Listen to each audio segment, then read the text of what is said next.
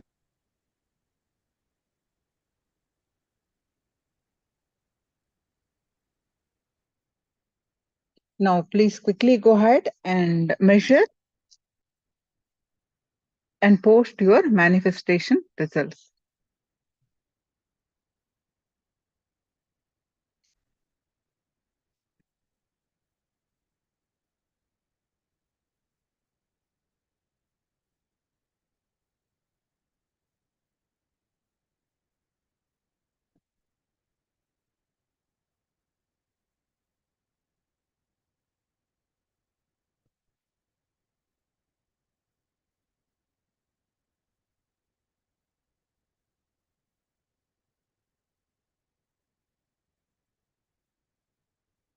A lot of energy through my spine, but not change the height of the body. Yet to manifest. That's all right now.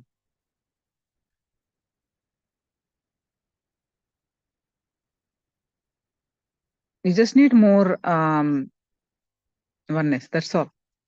Yes. All others also, please post your manifestation results are yet to manifest. Yet to manifest. Okay. Now let's enter into the next chapters of Bhagavad Gita.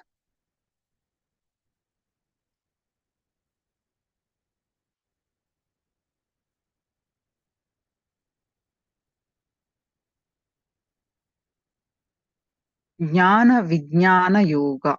Knowledge, wisdom. Listen, cognize, and radiate.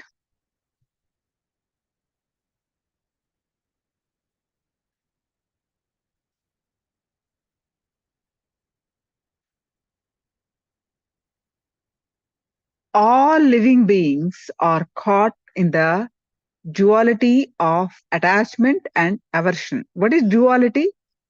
One day you say success, one day you say failure. Love, hatred.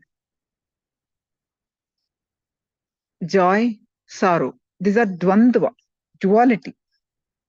So we are stuck, caught in this duality. So the greatest master, Krishna, explains that how to move out of this bondage. He reveals the knowledge of associating with the divine to radiate the divine. So Magita, if you are listening, see what Krishna is saying. Associate the divine to radiate the divine. You're getting the point? Associate the divine to radiate the chapter is 7th.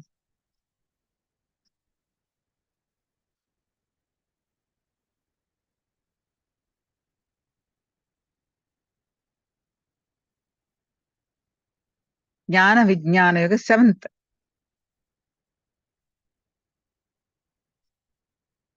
He reveals the knowledge of the associating with the divine to radiate the divine.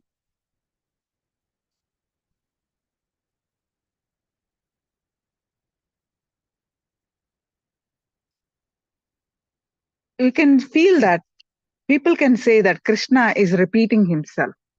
Understand, if I've already listened even once, Krishna will not repeat it again.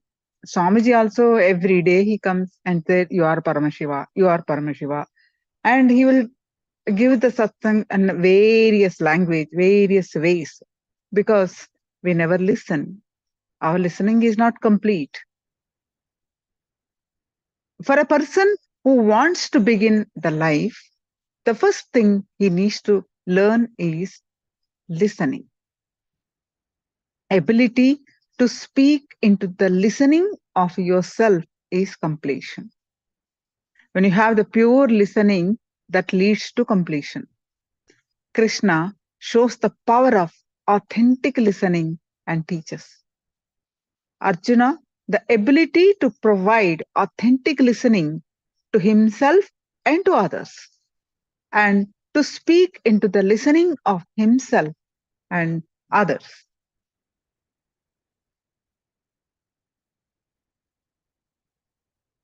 To associate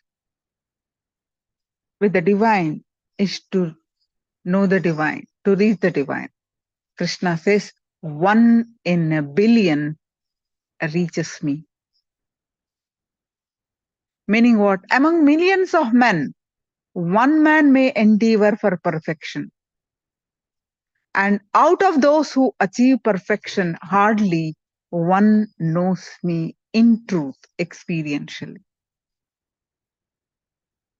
There are millions of people out there.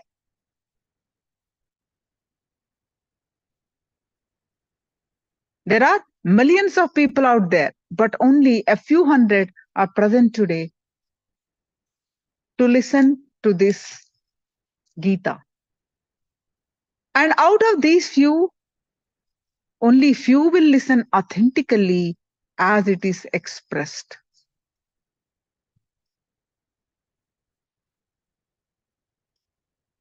Krishna says, "O Dhananjaya." Dhananjaya is another name of Krishna, another name of Arjuna.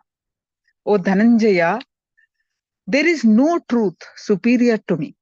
Everything rests upon me as pearls are strung on a thread. And he says, I am the thread. He says, I am the thread, the sutra. Sutra is thread, the technique on which all existence is strung.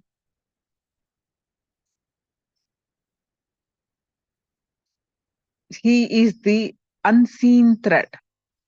He is the unseen essence, without which there can be no substance. The unseen ultimate energy, without which there can be no universe. There are 3 gunas, sattva, rajas, and tamas. All states of being, be their goodness, meaning sattva, rajas, the passion or ignorance, that is tamas, emanate from me. I am independent of them, but they are dependent on me. No living being influenced by the mind is beyond the influence of the gunas. The three gunas, sattva, rajas, and tamas, which is goodness, passion, and ignorance. No living being influenced by the mind is beyond the influence of the gunas. When the mind is influenced, means they are influenced by the gunas.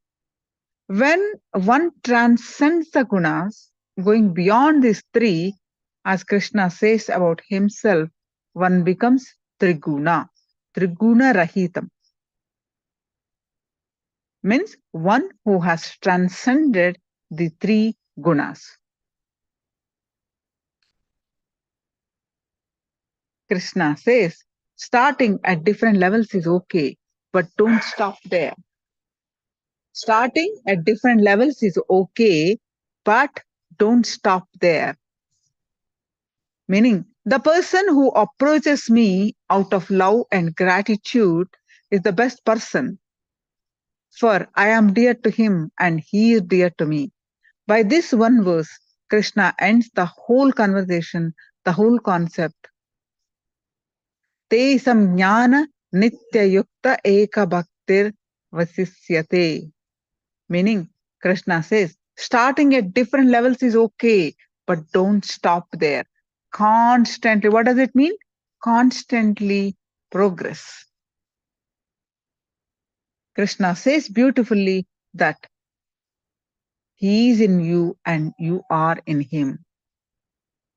The moment you understand this ultimate truth, meaning the God is inside you, the moment you understand this ultimate truth, the moment you approach the divine with right attitude, you become the divine.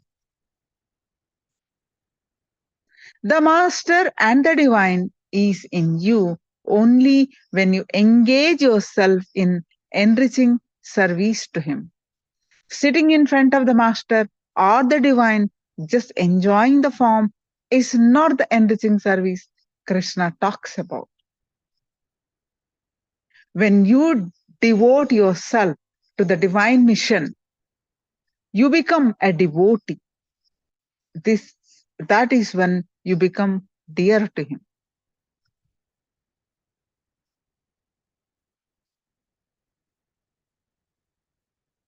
And Krishna says about our attitude towards life.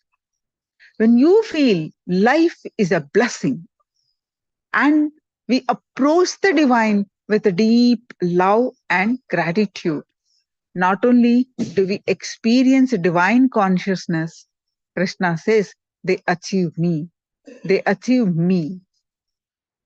Madhubhakta yanti mam api, meaning they achieve me. They are my real devotee. There is another verse where Krishna beautifully says, if you ask for something, I will give you that. If you don't ask for anything, I will give you me. So that is the essence of the chapter 7. So what is the essence of the chapter? Let's go, in the interest of time, let's quickly move around.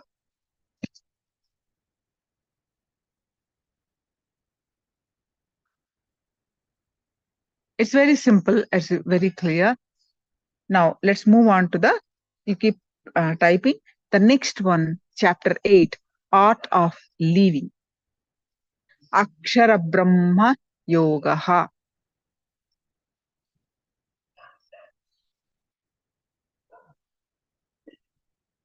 It's very important. Please listen carefully. Whatever last memory follows you in the next birth. Last memory, your last memory follows you in next birth. So when we understand how we assume the body, we will know how to leave it. We create our whole body out of our fear, greed, guilt, and our engraved memories, called the root thought patterns, as samskaras in Sanskrit. To work them out, to experience and enjoy them. The problem is that after coming down, we forgot that what for we came down for. The samskaras, the desires that we brought to live out and complete the prarabdha karma. We will be learning more. Instead, we accumulate desires from others in society and work out their desires in our life. When we live out others' desires in our life, we feel deeply discontented, deeply incomplete, because the energy that we brought with us will become insufficient.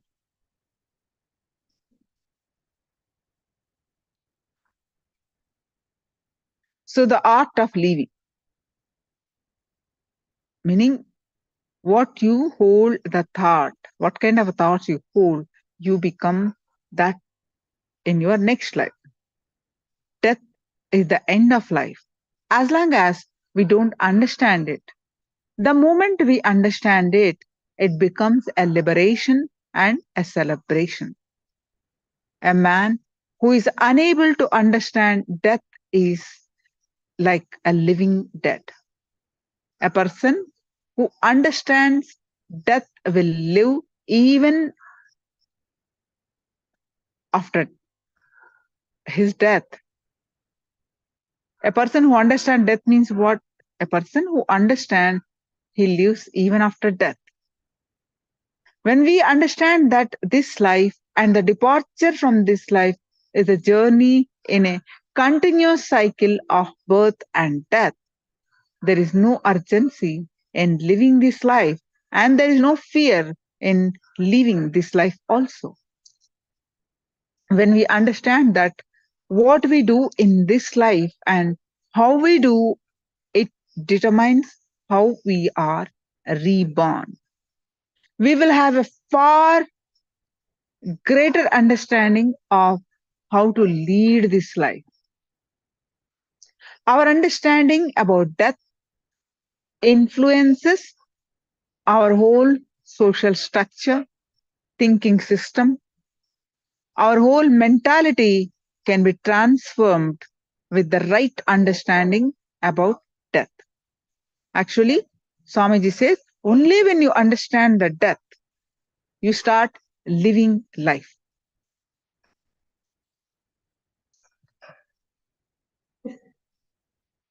He says, whoever at the end of his life quits his body, remembering me alone, remembering the divine alone, at once attains my nature. Meaning, when you, whatever your thoughts you are having when you're leaving the body, you become that. When you are having the divine thoughts, you become divine. Antakale cha mam eva smaran muktitva kalevaram. Whenever you do not fulfill any action completely, you create a hangover. You create a recorded memory of that action, a samskara. A samskara is living energy because it has the power to make you repeat the same action again and again as a pattern. If we have completed with that pattern by living a single samskara totally, completely, that samskara drops from your being. You are liberated from it.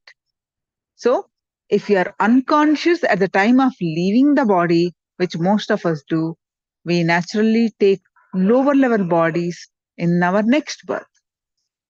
We come back as beings which do not have a high level of consciousness. This is the reason Krishna says, Yam yam vapi smaran bhavam. In whatever state you are at the time of death, at the time of leaving the body, you will achieve that state without fail.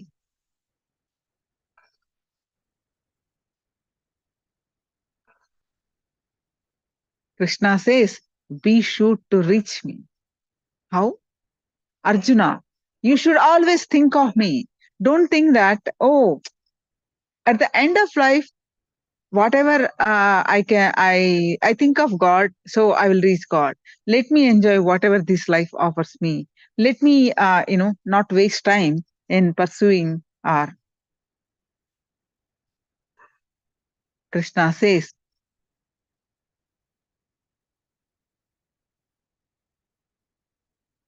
you should always think of me. Don't think that we, at the end of life, suddenly we remember God and suddenly we think.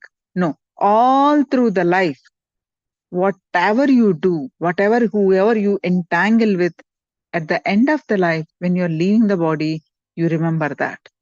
What you do your whole life, you become, that will come at the end and that will liberates you.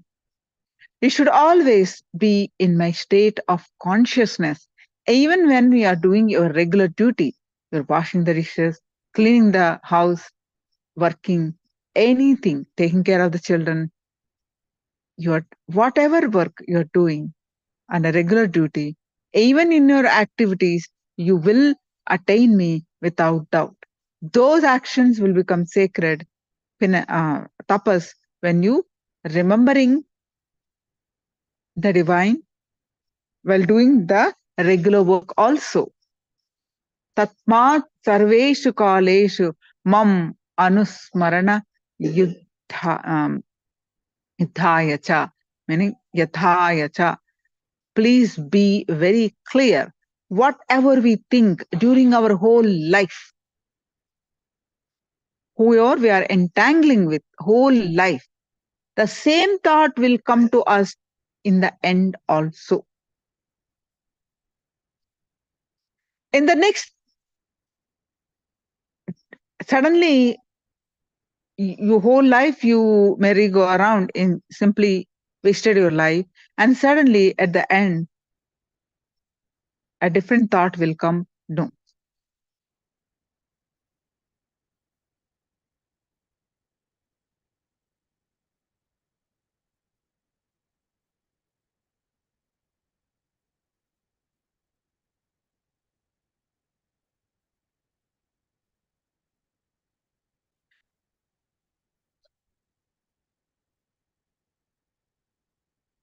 So Krishna says, remember me constantly through immersing in scriptures. See, that's what we are doing, reading, attending the program continuously. Here, Krishna is not just the 6-foot palm. All the divine activities that we do is remembering the divine. Krishna gives a different ways to attain Brahman. Brahman is consciousness, God, or ultimate consciousness. He says that people learn in the Vedas attain Brahman. Immerse yourself in the scriptures. Keep reading some scripture or the other, imbibe its truth. It will have a tremendous impact on you. And we will get into that mood of enlightenment. This is what Krishna wants. When our thoughts are always directed towards self-realization, our thoughts will be of enlightenment at the time of death also.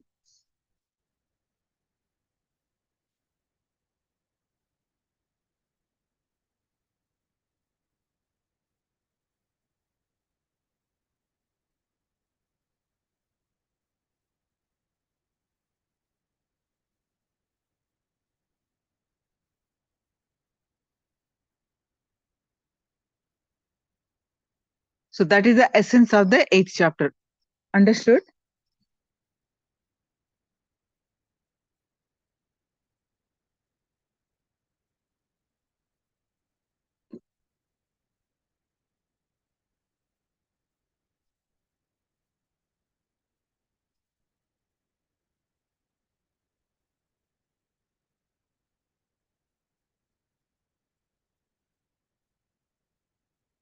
What you think all through your life, that will come at the end when you're leaving the body, and that is what you're going to achieve, attain when you are in your next life.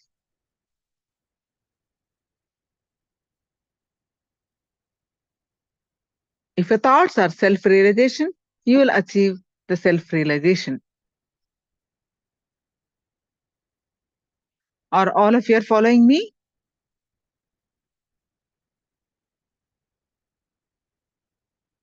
All right.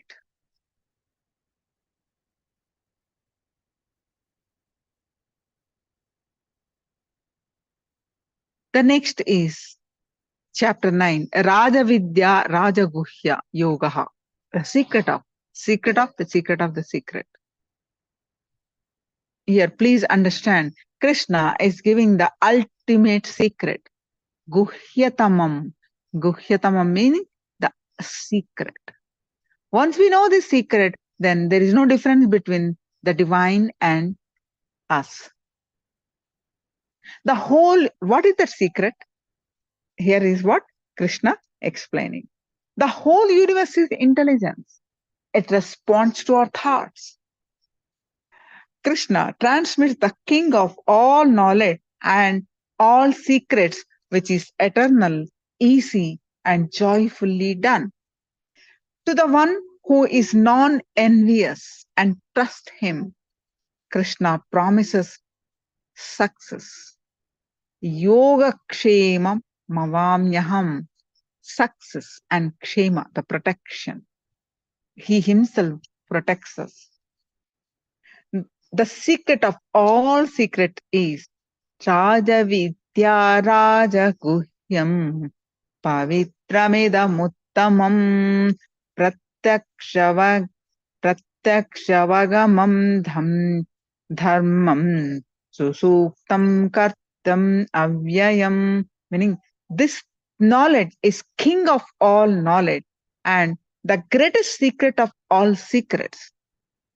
It is the purest knowledge, sacred, and because it gives direct perception of the self by self-realization, it is the perfection of religion and dharma. It is eternal, easy, and it is very joyfully performed.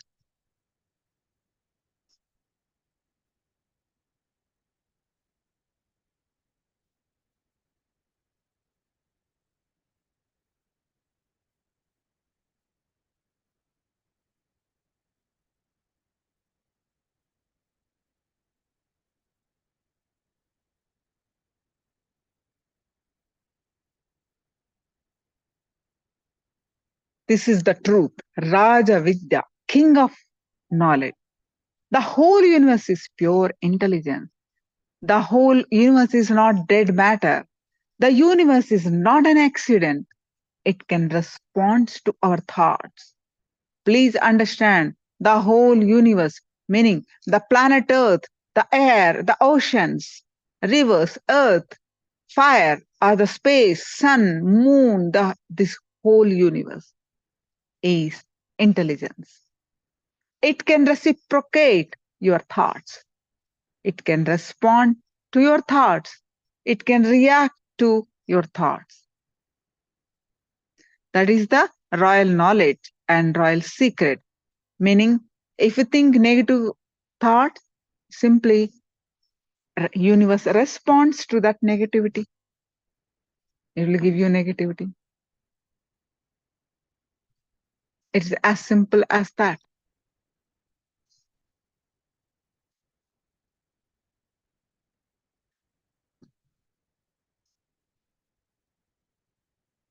That is why japa or ajapa of divine names, mantra, to have this, the last thought was saying, yes, yes, Ma Parameshwari, perfect.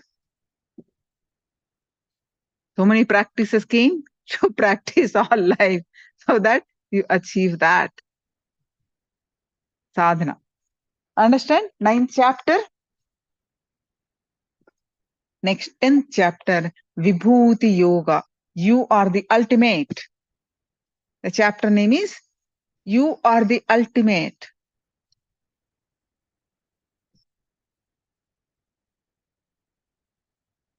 The Sanskrit word guru, meaning the master, has two syllables. Gu refers to darkness, Ru to light. The master leads the disciple from darkness into the light with compassion. This darkness of ignorance is the identification that one has with oneself. What is the ignorance we have? I am a poor me, I am a human being. Ignorance. One's material attachment and material possession. We have so much of attachment to this. That's ignorance. The Guru is the one who leads to from this ignorance to the ultimate truth of our real self, which is divine. Krishna says, whatever I have said, whatever more I can say, will only be a drop in the ocean. Whatever I am going to say, it's only a drop in the ocean.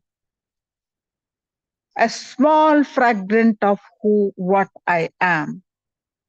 There is nothing that is not me, nothing that can exist outside of me, and nothing that has not been created from or by me.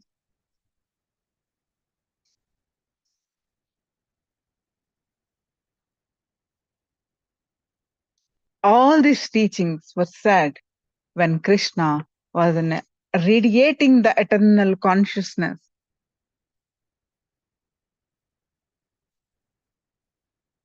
The universal Krishna's whole universal consciousness entered into Krishna and he spoke.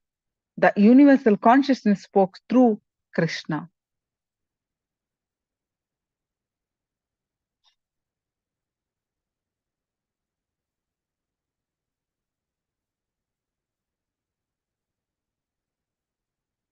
Krishna says, you are the ultimate. We need to realize that we are part of the same energy system as the universe. Hindu scriptures describe the 5 energy elements that comprise. What are those? Earth, water, fire, air, and ether. Panchabhutas, the 5 elements. Everything is made up of these 5 elements.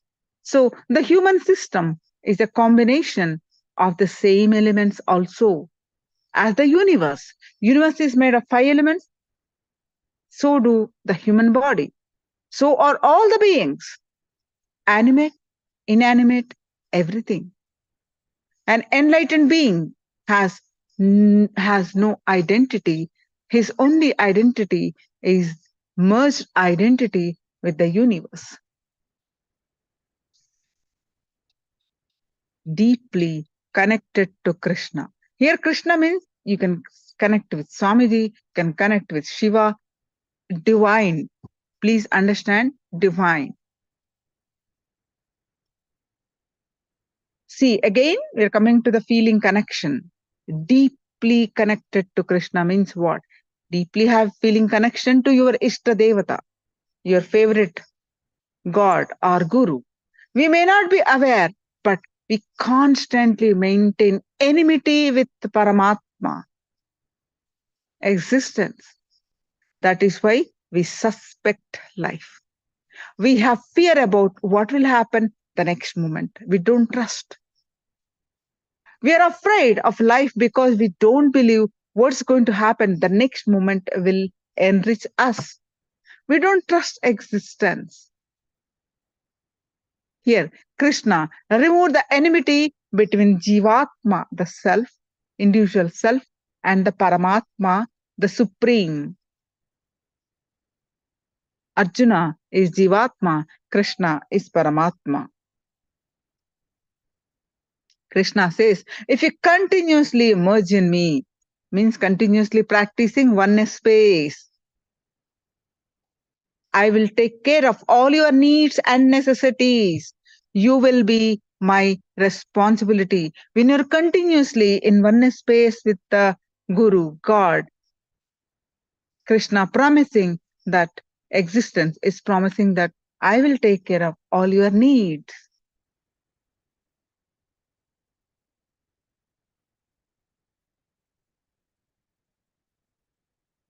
You will be my responsibility. He says, I am the source. I am everything. Now, Krishna explains, oh my dear, understand, I am everything. Vatti loka maheshwaram. I have come down. I have happened in this body to liberate you. Vatti loka maheshwaram. I have come down. I have happened in this body to liberate you. When Krishna says I, he means the universal self of him. He means the formless consciousness of his being. He represents the universal energy. He does not mean the 6-foot form of with the flute and peacock feather which Arjuna usually relates.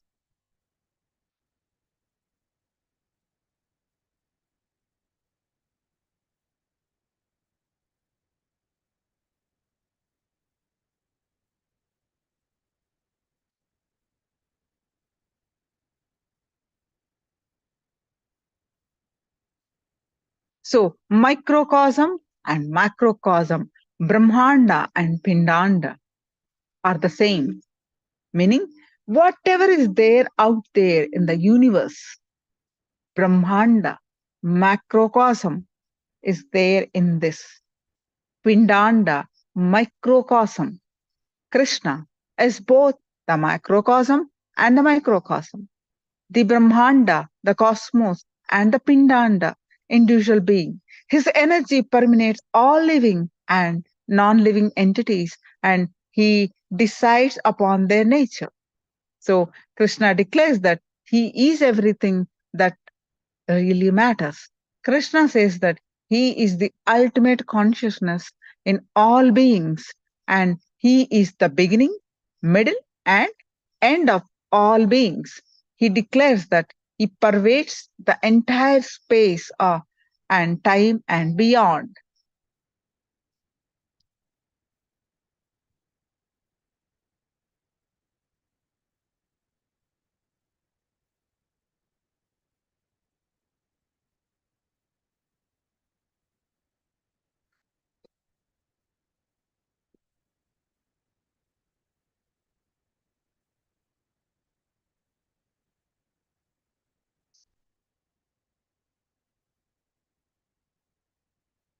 Now, let us do one exercise, a small to internalize, do this exercise. I'm going to project one slide.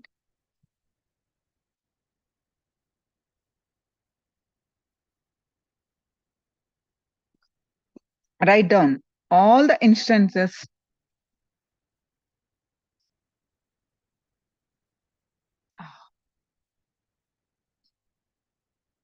when you felt life is unfair, injustice, cruel, God doesn't exist. Visualize you already have all that you wanted. Life is so fair. It's the greatest blessing. Life is the greatest blessing. And you are holding to be away from the reality that life is just. Every instant it is completing me because it is complete as a whole. God exists. So just whatever incompletions you have, life is and just you simply visualize that you already have all that you wanted. That's all you need to do. First 1 and 2 steps you do it. Just take only 5 minutes.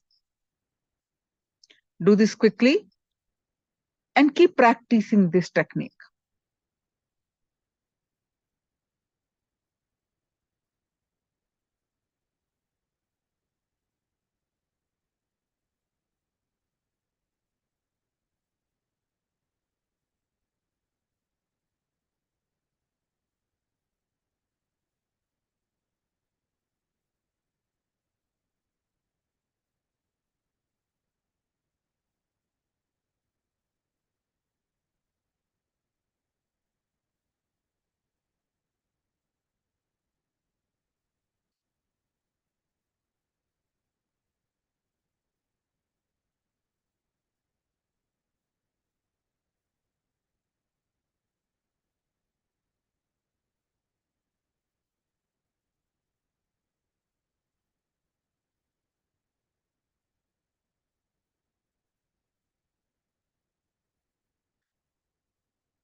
Now,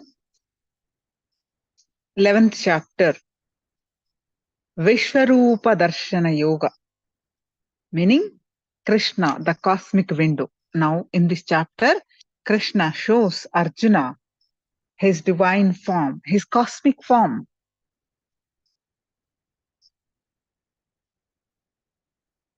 How does one experience universal consciousness? What exactly happens? What basic qualification does one need for this experience? Krishna explains and gives the direct and pure experience with his very cosmic presence. In this chapter, Krishna shows his cosmic and divine form to Arjuna. Krishna gives Arjuna the experience of universal consciousness. For the first time, Arjuna is about to experience Krishna's divine form. All the chapters, the Arjuna was rating Krishna as a human form. In this chapter, Arjuna gets to see Krishna's cosmic form.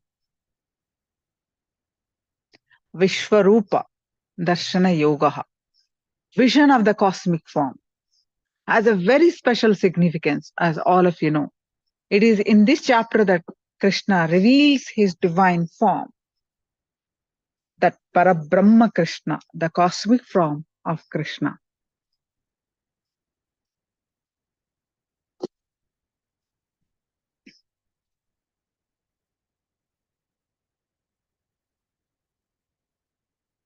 This is the most important of all the chapters in Bhagavad Gita. Direct revelation of the divine. He gives the experience directly. I am everything, he says. He gives the experience of the ultimate universal consciousness and the realization that he is present in everything.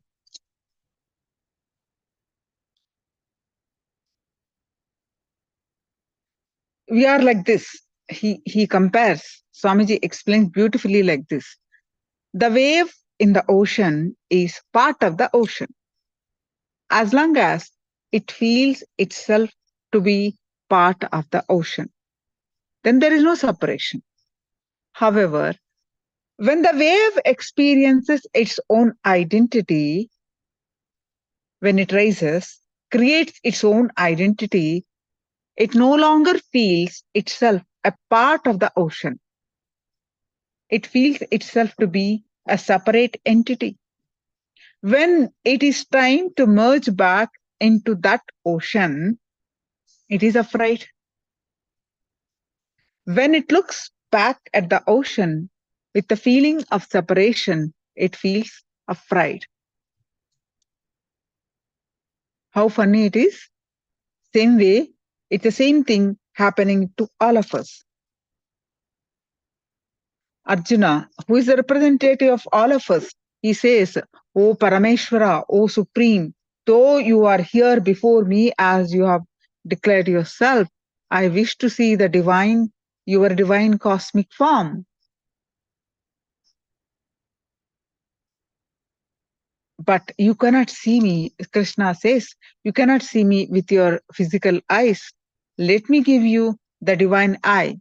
Behold my divine power and opulence. Arjuna saw the universal form, wearing the divine garlands and clothing unadorned, all over with celestial fragrances, all the wonderful, brilliantly resplendent, endless, and with all pervading faces and all sides. If the splendor of 1,000 suns were to blaze all together in the sky, it would be like the splendor effulgence of that great Supreme Lord. So, we can ask these questions. Can the divine form be seen?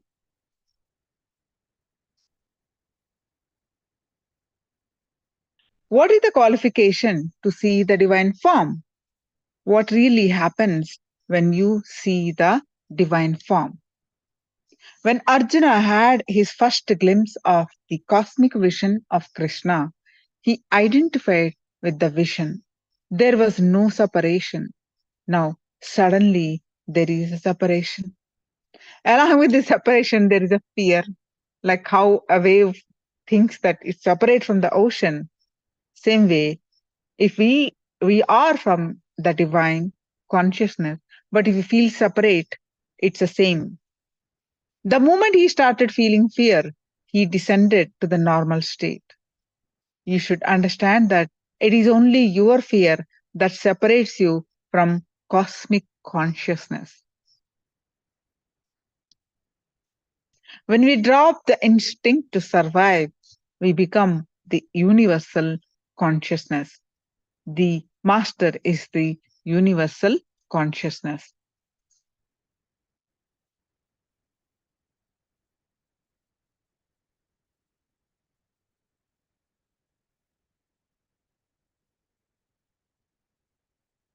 That is the chapter 11. Now, chapter 12, Bhakti Yoga, the path of devotion. Love is your very life. Love happens, bhakti meaning union through devotional love.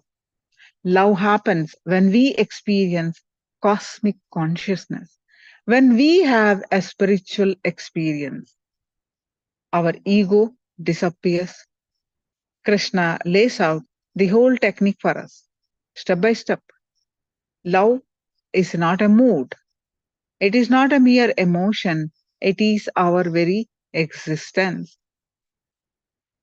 Understanding bhakti and love, expression of the gratitude that happens because of the spiritual experience. That is why bhakti happens only after a spiritual experience. If it is our solid experience that every living being is God, we radiate love and our being becomes love.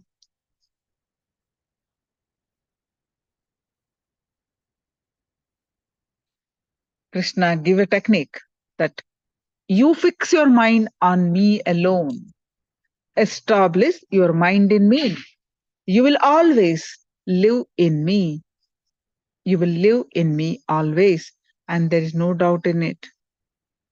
With constant practice, understand, with constant practice, try to attain me.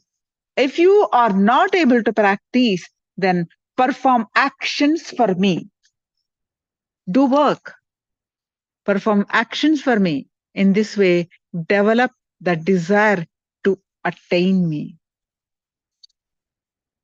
Krishna continues to say that he said, one who has no dislike or envy for any being, who is friendly and compassionate to everyone, free from the sense of I and mine, the ego, maintains equanimity of mind both in joy and sorrow, forgiving, ever satisfied, united with yoga, has a strong commitment to me and has fixed his mind and intellect upon me. Such a devotee of mine is very dear to me.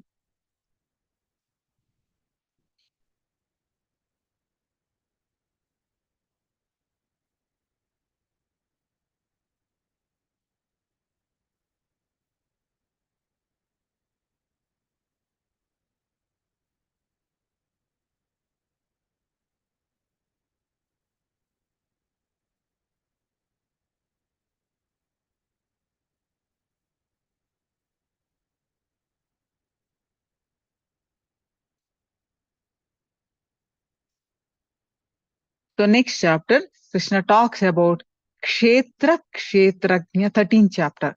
Kshetra Kshetrajna Vibhaga Yoga, meaning the field and the knower of the field.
Here, as we discussed in the previous chapter, you are a wave in the ocean of existence when the wave understands that it is not separate from the ocean. As long as if the wave feels it's a separate from the ocean, fear exists. But the wave understands that it is not separate from the ocean. It drops its resistance and merges with the ocean. So Krishna clearly talks about the physical matter in which we exist, as well as the consciousness that stays in the matter.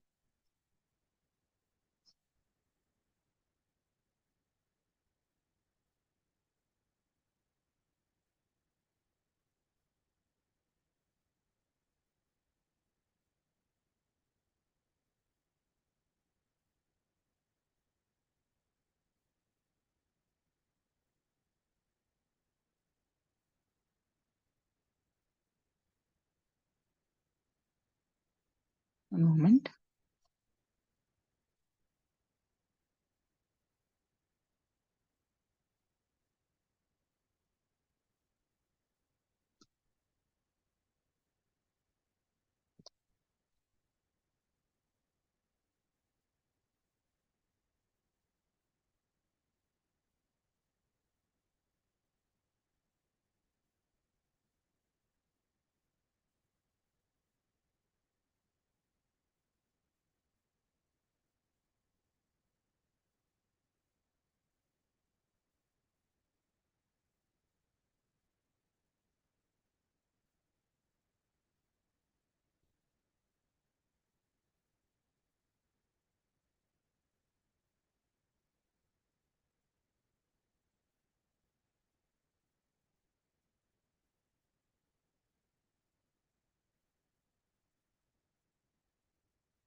So our only problem in our life is that somehow we have forgotten that we are part of the ocean.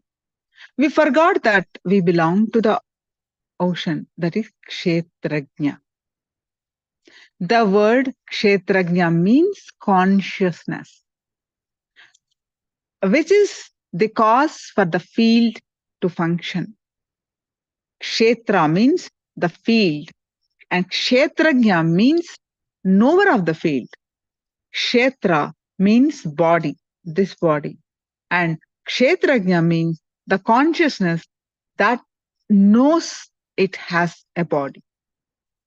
Our consciousness is Kshetrajna and our body or matter is Kshetra.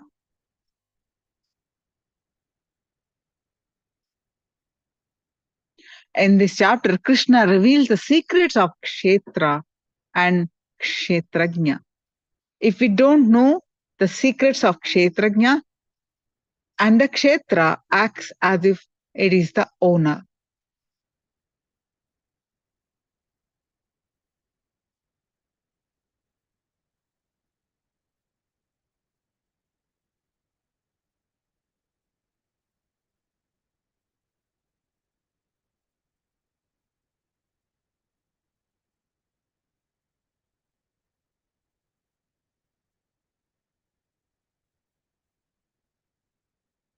So here Krishna ends by saying, if we can witness as pure consciousness, we will be liberated from the bondages of the body and mind and achieve the eternal consciousness. Krishna gives a technique to realize the eternal consciousness, witness and be liberated. Please know that becoming the witness of the Kshetra consciousness is the only way to keep us away from the bondages of the body and mind. We must witness as Kshetrajna consciousness. When we do that, we will see that the separation of the self from the body and mind. Understand that all our movements, reactions, and emotions are related to the body mind system. Our emotions like anger, laughter, sadness, and happiness are reactions of our mind. All of them are moments created by our body mind system. When we witness these movements happening in our system, we separate ourselves from the body mind system. When we watch them like clouds in the sky, when we watch them like a movie on a screen without getting attached, we see the truth. Even the thought of witnessing our thoughts and emotions is a thought that is controlled by our mind. Even that is our thought and implies that mind is still acting. Only when we go beyond that thought do we experience the eternal consciousness. Now we're going to do a 10-minute technique. You're going to witness your body movements, both movement, breath, 3 movements you're going to witness. The body movements, breath movements, mind movements. 3. Annamaya kosha, pranamaya kosha, manomaya kosha. Body, breath, and mind. 3 movements you're going to witness just for 10 minutes. You may ask, what kind of body movement? Like say you're taking in and out, the inhaling and exhaling, your belly will be moving continuously up and down. There will be a slight movement of your belly during your breathing. Witness that movement. Next, watch the flow of our breath during the inhaling and exhaling without any attempt to control it. Third, watch your mind, all the thoughts that will be going on. Please do not judge your thoughts, right or wrong. Do not control your breath. Do not control your thoughts. Just witness. For a few minutes, sit comfortably next to your mind. Just witness everything without speaking, you're thinking, nothing. This is a self-completion process.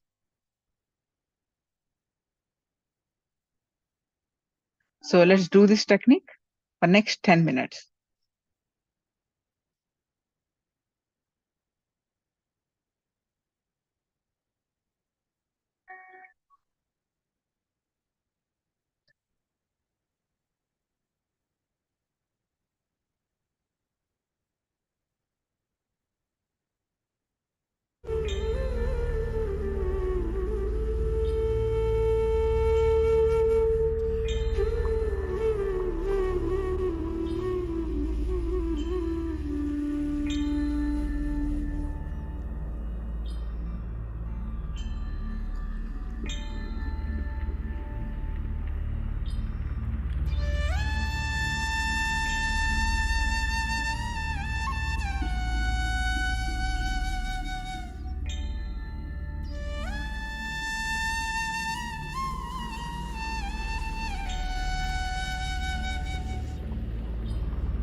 Sorry, I have muted.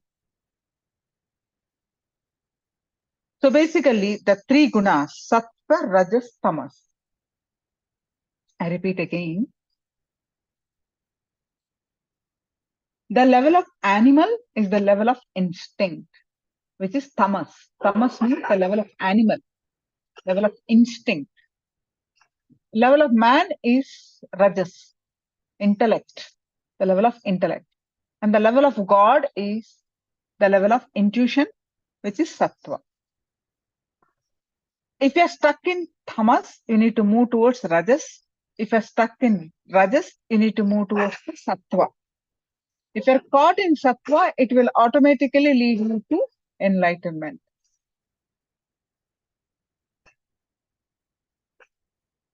We should go beyond the three gunas. Gunatraya Vibhaga Yoga. That's why this chapter is called Gunatraya. Traya means three.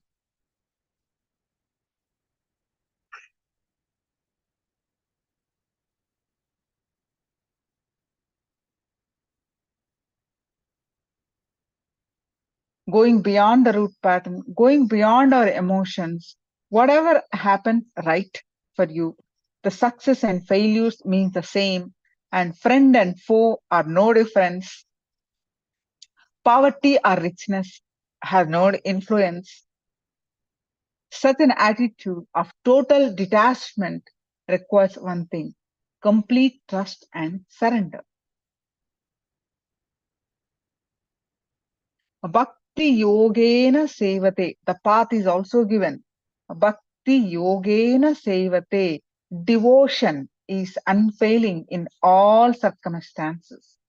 The space of completion alone liberates us. That happens with devotion. Then next chapter, 15th chapter, this is what we chant when we do the Maheshwara Puja. In generally, we chant one of these verse in before we eat the meal. It's one of the important chapter, Purushottama Yoga. No questions, only doubt. It is the verse that we chant. Urdhamoolamadaccakam ashvattam prahuravyayam chandamsi yasya parnani yastam veda savedavit. This is very important. Listen to this. The meaning of this verse is the words that settled in our inner space form the bone structure of our life. What are the words that we are using that form the bone structure of our life? Words expressed or coming out when we are alone are the root patterns or samskaras printed in the causal body. Deep sleep. Our life revolves around them. If we give conflicting, contradictory words, the bone structure of our life will be a circle, put on a circle, put on a square and rectangle, all crooked perversions. So if you start building your life on it, how will it be?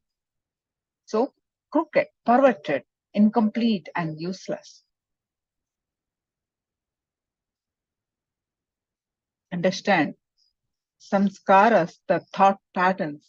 You create a body according to the root thought patterns or samskaras in the causal layer. You are hypnotized to believe that your past has influence over your future. No. Till this moment, if somebody is a sinner, the next moment he can become a saint. Till this moment, if somebody is a saint, the next moment he can become a sinner. This is the beauty of Mahakala, the time. So, programming of our causal layer. Those who are free from pride, delusion, and attachment, those who dwell in the self, who are complete with lust, who are free from the dualities of sorrow and joy, not confused, and who know how to surrender to the Supreme Person, attain the eternal consciousness. The ordinary human being, Jiva Bhukta, is in control of his destiny. All that nature provides are paths in our life, and we choose the path we travel by. We decide the path. What drives us in the taking care of four, and another is vasana, meaning the tendency, the behavioral tendency, the smell that spirit carries from lifetime to lifetime. It is the subtle imprint of our past actions, samskaras, and karmas. It is not definitive or predestined. We have the choice to redefine that vasana, that smell, into either a stink or a wonderful fragrance. It is in our hands only. Whether we wish to travel in the same merry-go-round or decide to break out and walk free is our decision.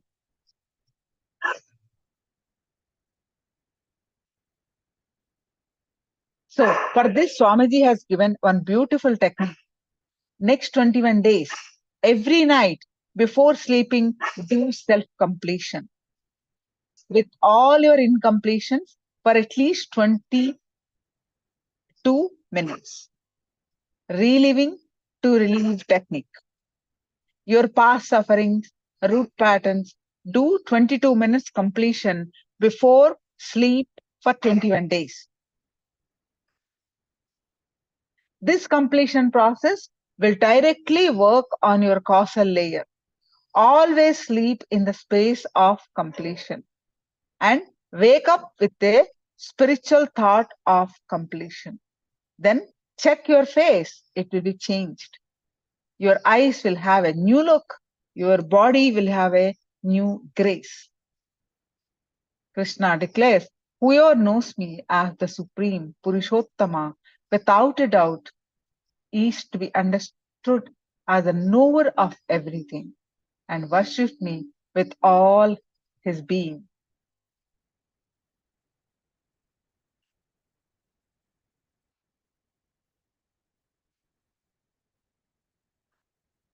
Now let's enter into the 16th chapter, Daivasara Sampada Yoga. Beautiful. You and me. What is you and what is me? What is divine? When we act always others first, you become divine. When you put always me, what is in me, why should I move my body? Then you become devil. Whether you are saying you or whether you're saying me. When you're putting others first, serving others first, you become divine. When you always me, then you become asura. Daivasura Sampada Yoga. Daiva means when you put others first. When you put me, you become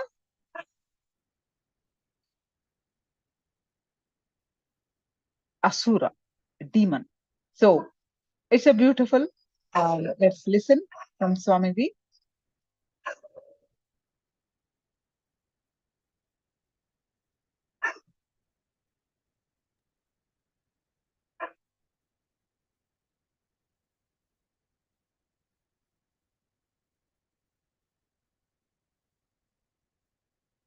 Causal layer, the underground area. The roots are in the known space, conscious space, in the physical world. And he explains the leaves are the Vedas, means the words which you are using continuously in your being. And he further explained how to remove the engraved memories in the causal layer and how to program the causal layer towards bliss, towards eternal consciousness. Now he goes one layer deeper, the cosmic layer. He speaks about the Daiva Asura Sampat, the qualities of divine and demon. Both, the beauty is both words have got same root. Of course, it is not accidental, because both qualities are rooted in the same energy. Just a simple decision. When you choose the word you became divine. When you choose the word me, you become demon. That's all. Same energy. Ramakrishna says beautifully, no energy can be destroyed. Your love can never be destroyed. It has to be turned. It has to be turned. There's one more beautiful example of Ramakrishna. He says, as long as the calf says aham, aham, the calf, as long as it says hum, hum, it has to work, suffer, and it will be beaten, all torture. Once it is killed, and out of that skin they will make a music instruments. When you beat that, it will start saying tumi, tumi, tum, tum. As long as it says aham, aham, it will have suffering. When it starts saying tum, tum, it will start singing the glory of divine. It will be used for divine purposes. Beautiful simile, beautiful example. Of course, I am not able to exactly translate in colloquial Bengali. He explains. As long as you have that idea, aham, aham, ami, ami, me, continuously, you will be demon for yourself and for others. The moment the cognitive shift happens in you, you will be a blessing for yourself and for others. Here, in the causal layer, you have all the engraved memories. All the engraved memories are stored. But in the deeper level, in the cosmic layer only, you decide. You decide, you are me. Let me explain it in a small diagram where we take that decision. How usually our mind receives the data and processes, and how the cognitive shift can happen in our being. By now, I think all of you know the drawing. Just for the sake of newcomers, I'll give a simple explanation. You receive information through eyes. For example, this scene. The file goes to Chakshu. In the Chakshu, the whole file is converted into digital file. Whatever scene you are seeing, that is converted into a biosignal file so that the file can be processed. The file goes to Chitta, where the excluding process of neti, this is not happens. Where you understand, this is not a tree, this is not a plant, this is not an animal. Then the file goes to mind. Mind starts identifying. This is it, this is it. This is a man. He is standing with a saffron robe. He is taking class. The idea comes. Then the file goes to Buddhi. Buddhi compares with your past experiences. Your past experiences with the person. For example, with me, if your past experiences are good, if you are happy, or your whatever you heard, if you feel positive, then the file, the Buddhi writes, yes. If you feel it is waste of time, or if you don't feel in tune with my ideas or the time which you spent, if it was not pleasant, then the Buddhi writes no.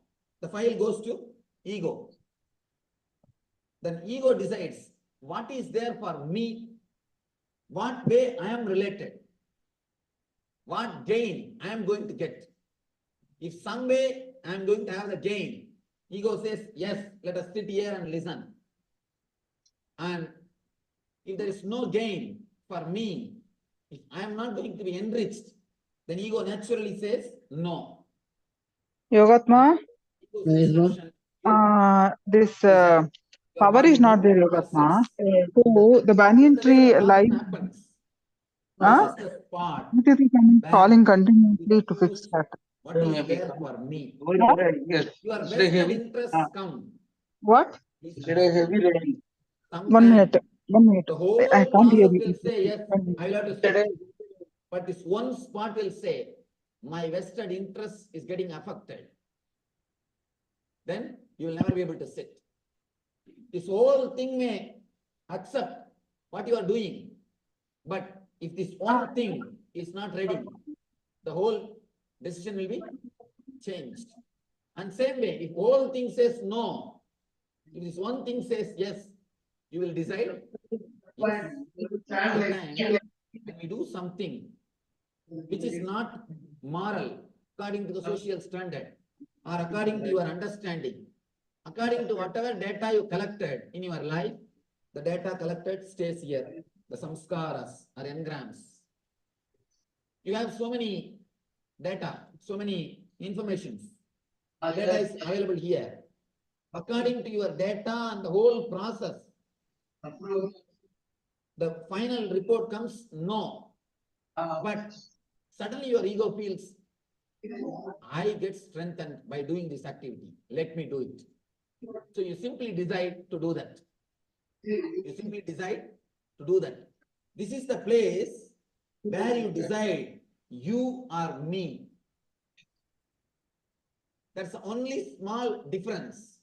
When you take the decision of you always radiate the divine qualities.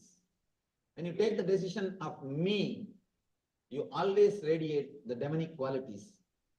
Whatever strengthens your ego, please understand, even, let me be very clear, most of us sit here because it strengthens the ego. It strengthens the ego. Now you know much more than other person.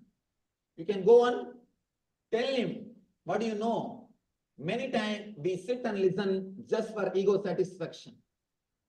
So if you sit and listen, even if it is Gita, if you sit and listen for ego satisfaction, be very clear, it is going to be only trouble for your being, no way it will be help. In the cosmic layer, this is the area you decide. If you decide with the attitude of you, the whole thing will become divine. If you decide with the attitude of me, the whole thing will become demon.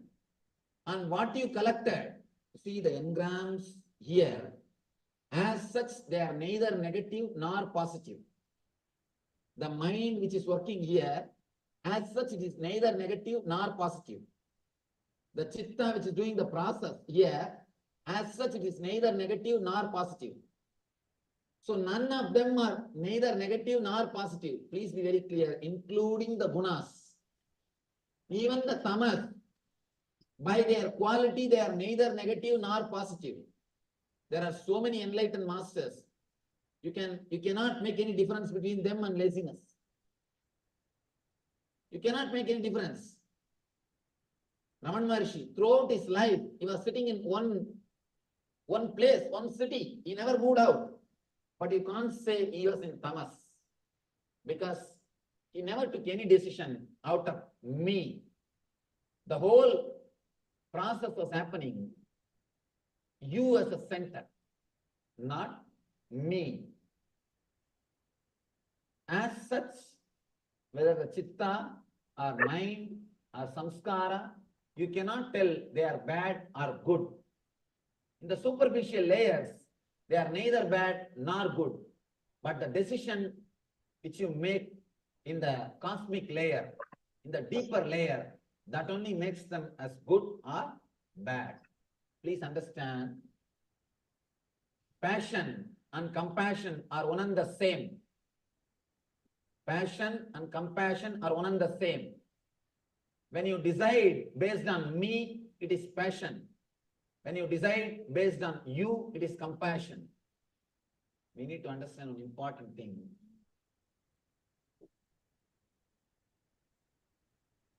Whenever it is passion, it will be strong in our being.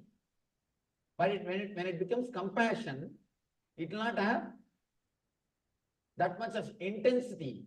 Means, be very clear, your compassion is also just a pseudo expression. Maybe for name and fame's sake, not for anything else. If you don't have that intense compassion, the way in which you experience passion, with the same intensity, if you don't experience compassion, be very clear, all your activities are purely out of ego.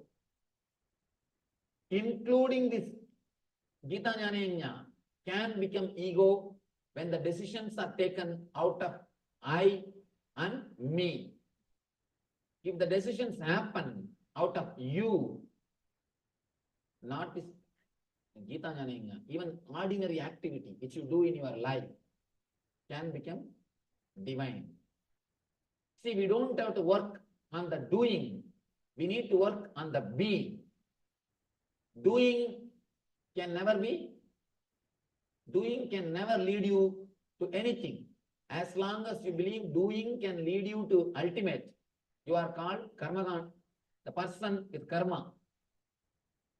It is called Puramimamsa.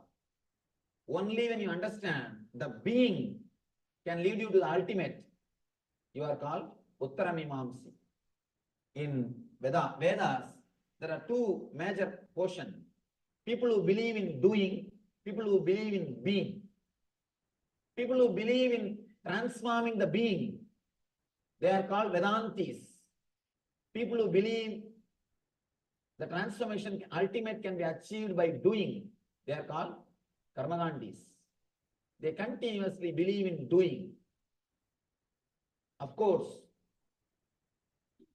ultimate can be achieved only by working on the being, not on the doing.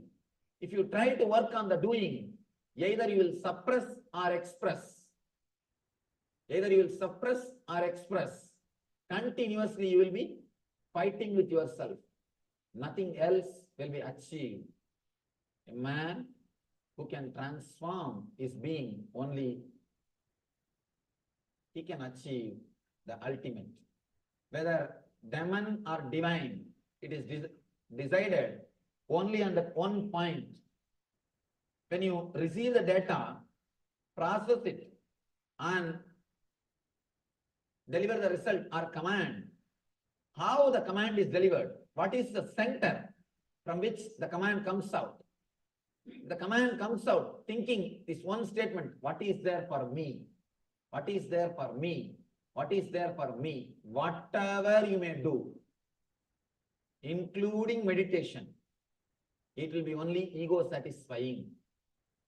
Many people come and ask me, Swamiji, at some point I felt such deep ecstasy in meditation, such beautiful bliss in meditation, but suddenly within 2 hours it disappeared.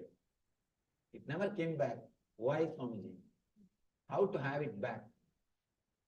Please understand, the bliss itself is choicelessness. When you are absent, you experience bliss. The moment you want it back, the moment you choose bliss, already you have chosen. The moment you choose, you will always choose suffering. All choices are suffering. And bliss is choicelessness.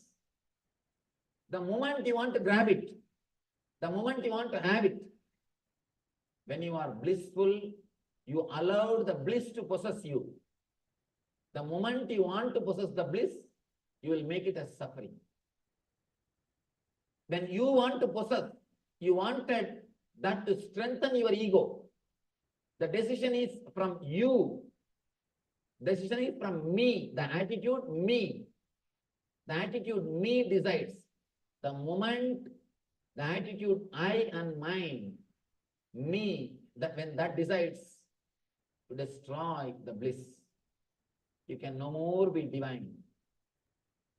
When you are in blissful, you just set a capital no to me, the me idea. Just you are relaxed in the you idea. The moment you wanted to possess the bliss, you said yes to your me idea. Please understand, I have to use this me and you word properly. You need to understand that me and you word properly. When I use the word me, I mean ego. When I use the word you, I mean the whole existence. When you are not there, whatever is there is existence. When you are not there, whatever is there is divine. You make demon by bringing the idea me in you. The moment you bring the idea me, whatever is demon. The moment the me idea is removed, whatever is divine. With me idea, whatever you do, whether it is meditation or rituals or whatever, receiving the knowledge, learning, everything will only strengthen the ego. Anything done with idea of me to improve the me naturally will lead to more and more ignorance and dukkha. Anything done with the idea of you, anything will naturally become divine and will lead to bliss. Pravritti, nivritti. Nivritti is centered on the idea of you. Pravritti is centered on the idea of me. Whatever you do out of me, it will lead to pravritti. Whatever you do with the idea of you, it will lead to nivritti. As long as you feel this is your boundary, here your boundary ends and here the universe starts, you will be continuously fighting with existence. You will be continuously fighting with nature. You will be continuously fighting with the whole. Please be very clear. Part can never succeed when you fight with the whole. When it fights with the whole. Continuously, whatever you think, speak and do based on the one idea, me, it will lead to more and more complications, more and more dukkha. Here, Krishna starts explaining beautifully the nature of demonic nature and divine nature. Sri Bhagavan Uvacha. Again, throughout this chapter, only Bhagavan speaks. In the first chapter, only Arjuna is speaking. Bhagavan is silent. Means completely is expressing his ego. Almost the catharsis is happening. He is mad, confused.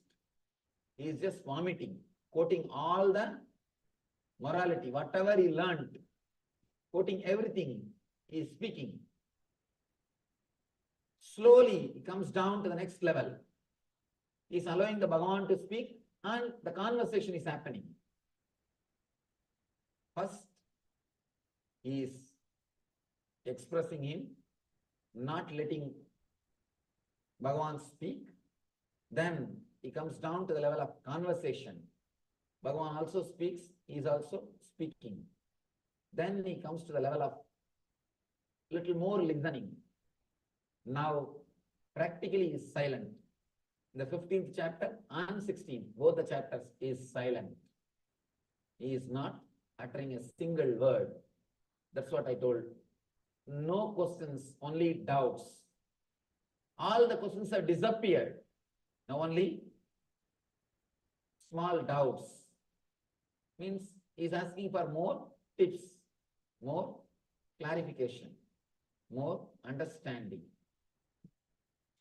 Bhagavan Uvacha Abhayam Sattva Samsuddhir Jnana yoga vyavastitihi danam tamascha yajnasya swadhyayastava arjavam ahimsa satyam akrodas yagas santirabhaisunam taya bhudeshvaloluptam mardavam hrirachabalam tejakshama dhridissaucham adroho nadimanitaha bhavanti sambadam daivim abhijadasya bharata.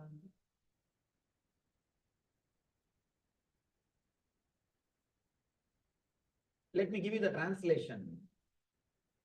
Bhagavan says, fearlessness, purification of the being, cultivation of spiritual knowledge, charity, and centered on the being, performance of sacrifice and accumulating knowledge, austerity, simplicity, non-violence, truthfulness, freedom from anger, renunciation, tranquility, aversion to fault finding, compassion for all living entities, freedom from covetousness, gentleness, modesty, steady determination, vigor, forgiveness, fortitude, cleanliness, and freedom from envy and from the passion for honor.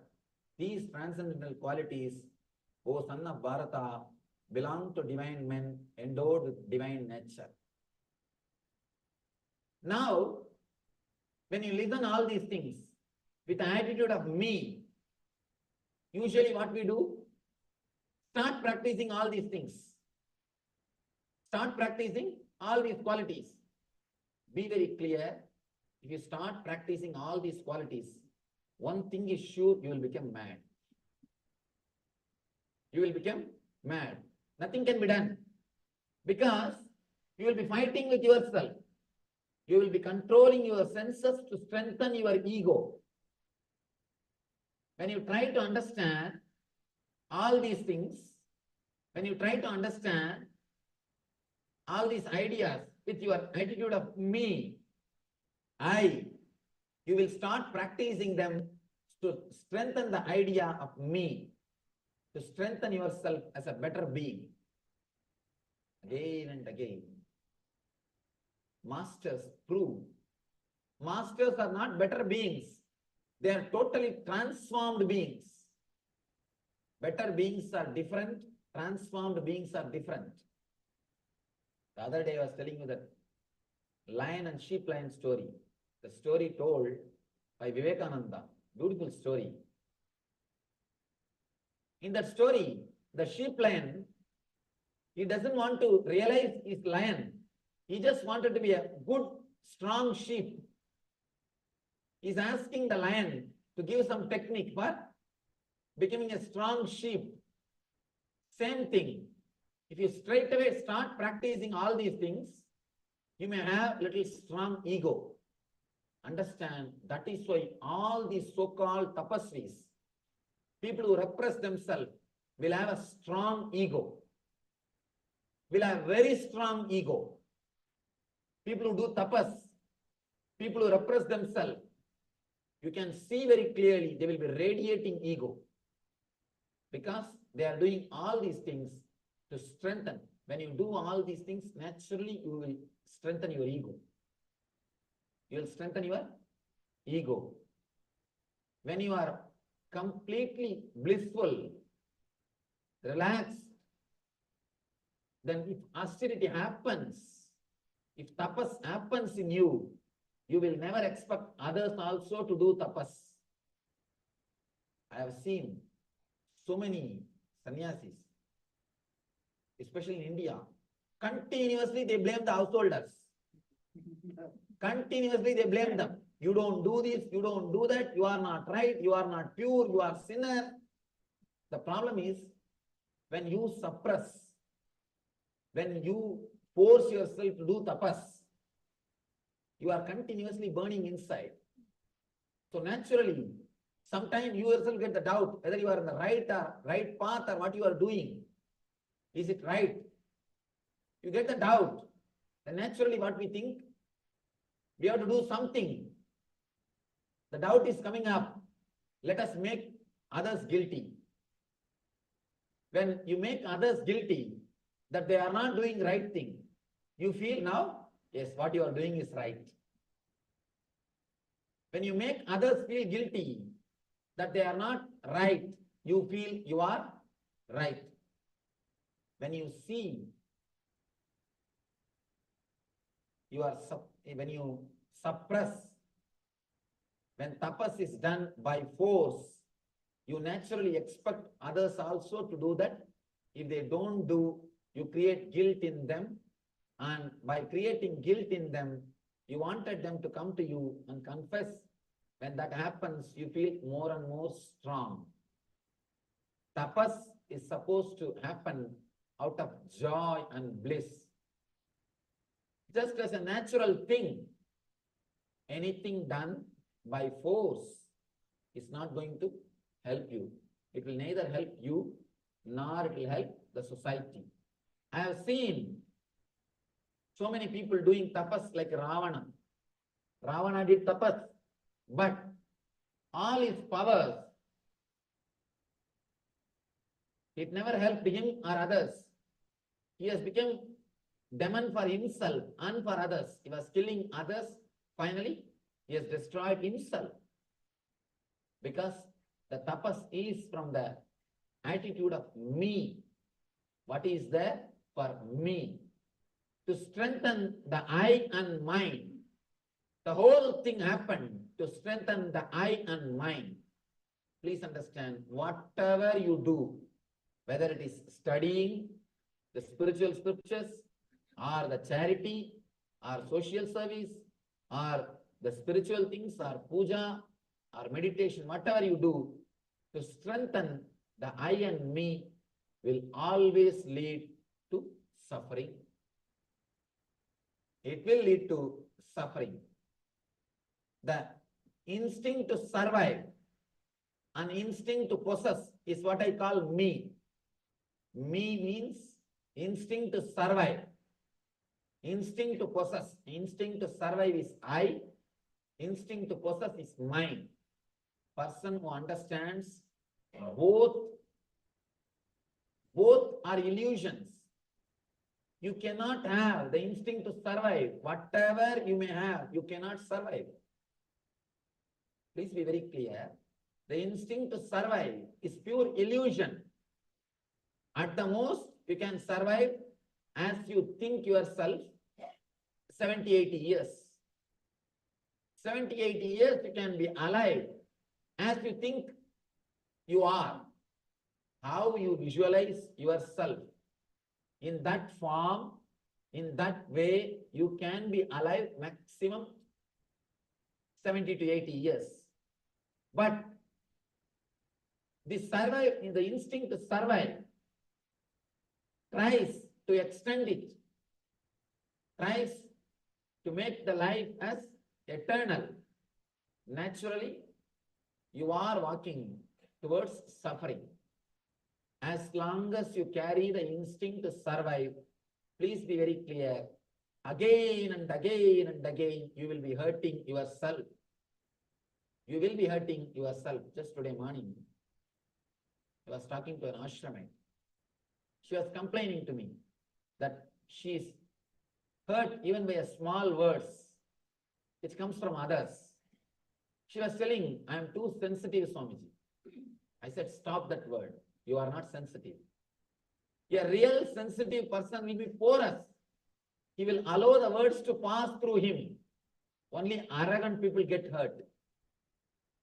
If you are hurt, please be very clear, you are arrogant. You are strong like a stone.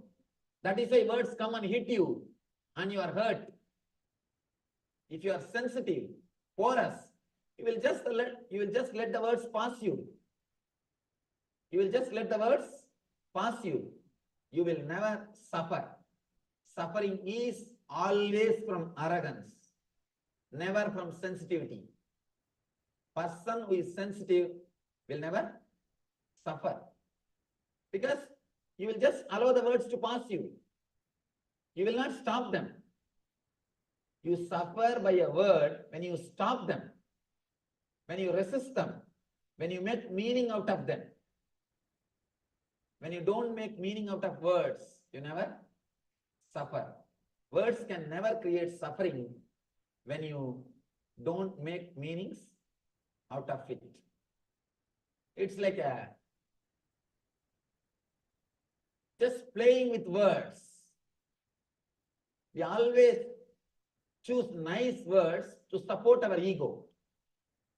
We don't want to say, I am hurt because I am arrogant. We always use the polished word. I am hurt because I am sensitive. Please don't cheat yourself with words. Let you be straight. Let the straight words be used. Especially in America, I see a lot of polished words. Lot of polished words. People easily cheat themselves with the words. People easily cheat themselves with words. Please don't cheat yourself with polished words. Let things be straight. Let everything be clear. Never ever use the polished words. You can use the polished words to cheat others, but don't use it on yourself. Don't use it on yourself. A small story. One contractor wanted to donate a car, gift a car, a sports car to an official. Official said, no, I am an honest person. I cannot think of accepting this gift. I am not that type. Contractor says, in that case, if I can sell this car to you for $10, how it will be? He says, in that case, I will have 2 cars. Be very clear. Just playing with words. Playing with words. Don't cheat yourself with words. Let us be clear. What is, let us use the same word. Ramakrishna says, Man mukh ek karo. Let your words and mind be straightened. Let your words and mind be straightened. Whatever is, let it be straightened with words. At least you will know you have problem. When you start using very colorful, polished words, by and by you forget you have some problem. You forget you have some problem. When you just play with the words, you yourself forget you have problem. Understand? When you know, you don't know, at least you know you don't know. When you don't know that you don't know, you don't even know you don't know. Be very clear. At least let you know you have a problem. Let you know that there is something wrong. Let us use the straight words. Shortest distance between 2 points is always a straight line. To achieve anything, shortest way is straightforwardness.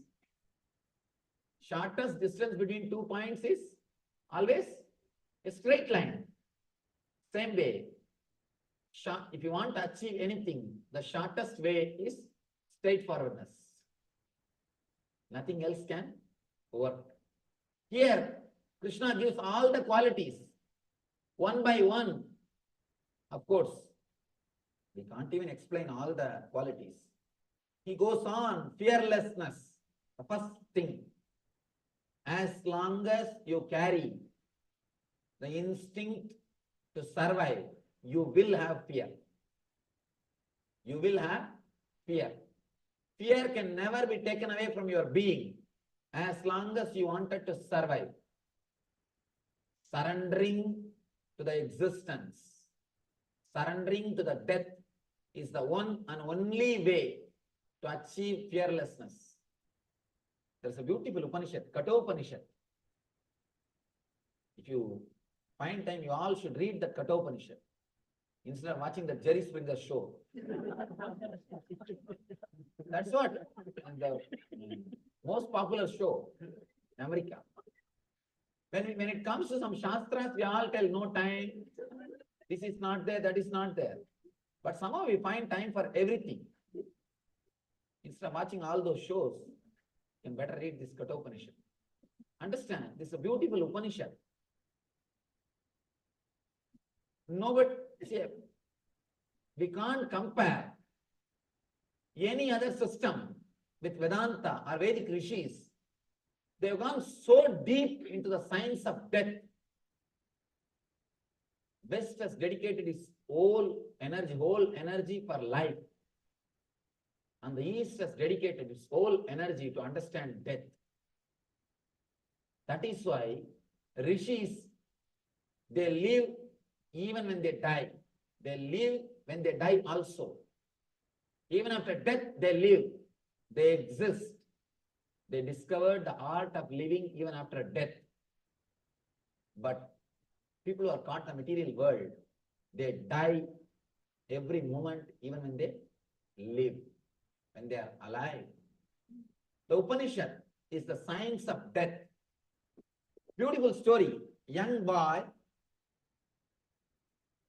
goes to the Yama's abode, Lord of Death's abode, and the story is beautiful. Yama receives him. Of course, 3 days he was not there. His servants tried to receive him, but Nachiketa is the hero. He says, no, I'll wait till Yama comes. When Yama comes, he comes and receives him. He welcomes him. Understand? Nobody goes to Yama's abode. Only he comes to our abode. Always he comes. When you try to escape from him, he is death. He will take away all your I and mind. All your possessions will be taken away from you. You cannot sign your check anymore. You cannot use your car anymore.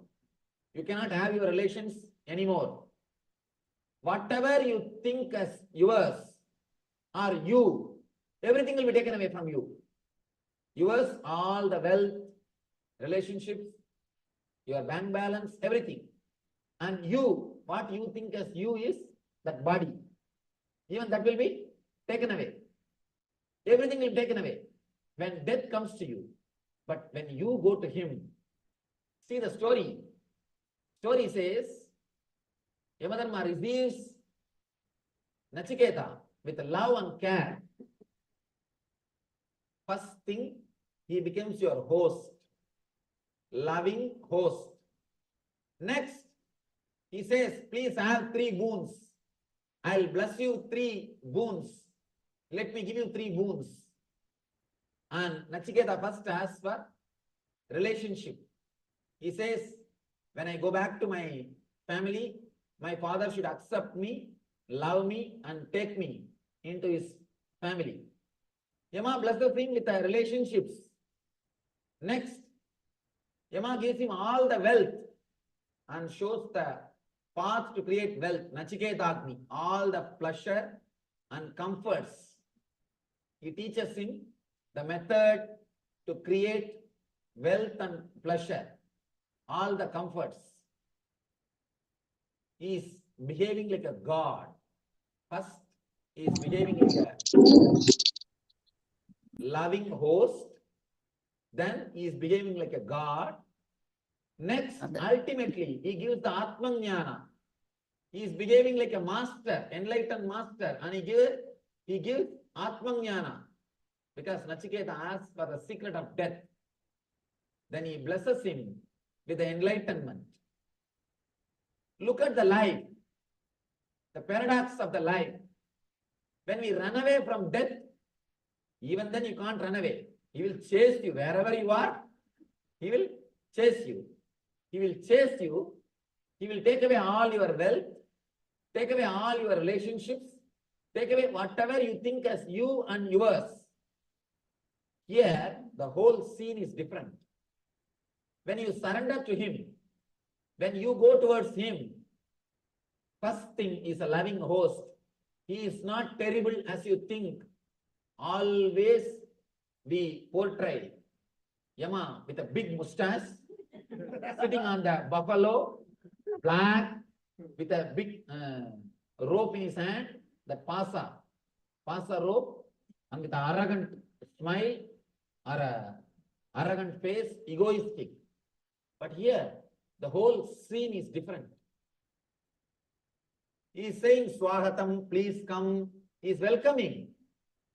You are the form of Agni. See the Vedic culture, Aditi Devo Bhava.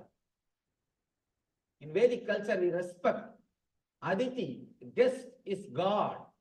Aditi means man who comes without informing in which Tidhi he will come. Tidhi.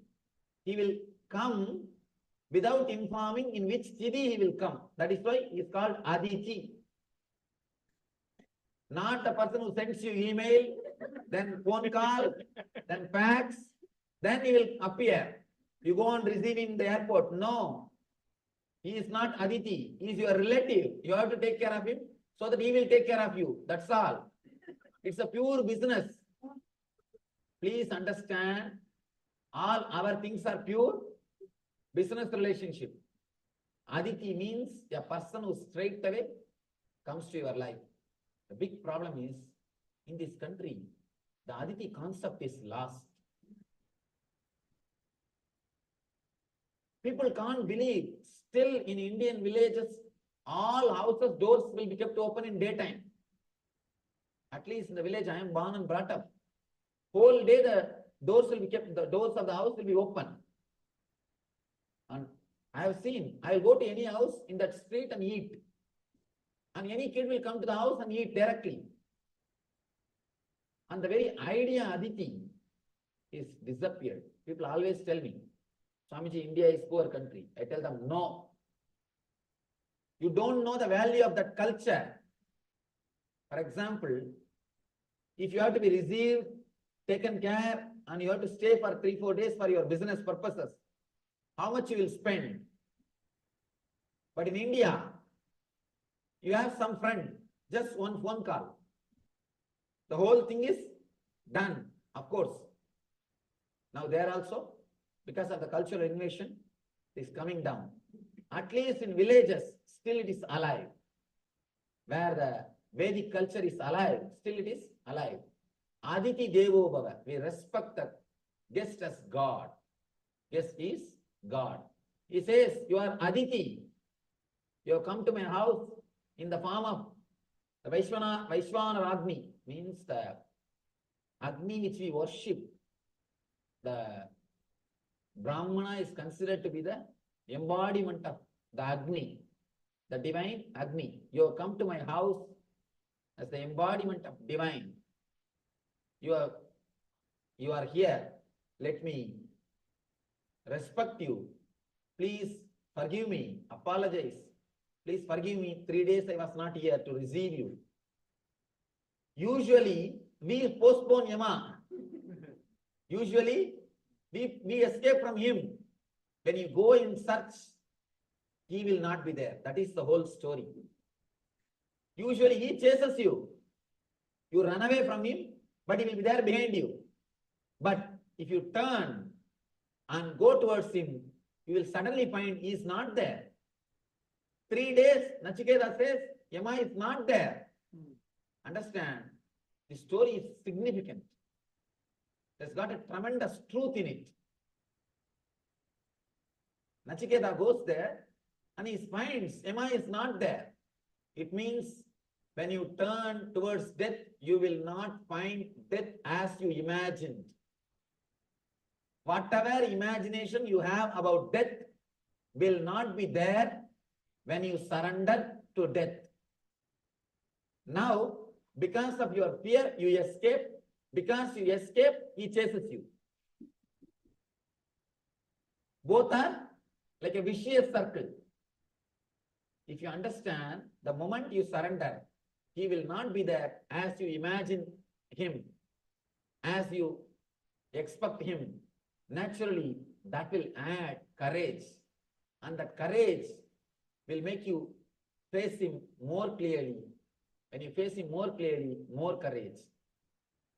When you go in that cycle, it is called virtuous circle. This is vicious circle. We are caught in the vicious circle. Let us turn the whole thing to virtuous circle. If you understand this one Kathopanishad story, the whole idea about death will be transformed. When you go, he is not there, first thing. Next thing, he appears, but not as you imagine him. Not that arrogance, not that person who will take away everything from you, not with pasa, not on the buffalo, nothing. A humble host. Please come. Please come. Welcoming host, receiving you with all love and care. Next step, he is God. He blesses you. Ultimately, he gives you the Atmanyana, knowledge, enlightenment. We may think, how to go towards death, Swami? Shall we commit suicide? Please understand, suicide is not going towards death.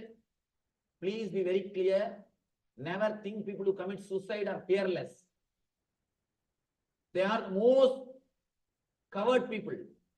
They commit suicide because they are not able to live this life.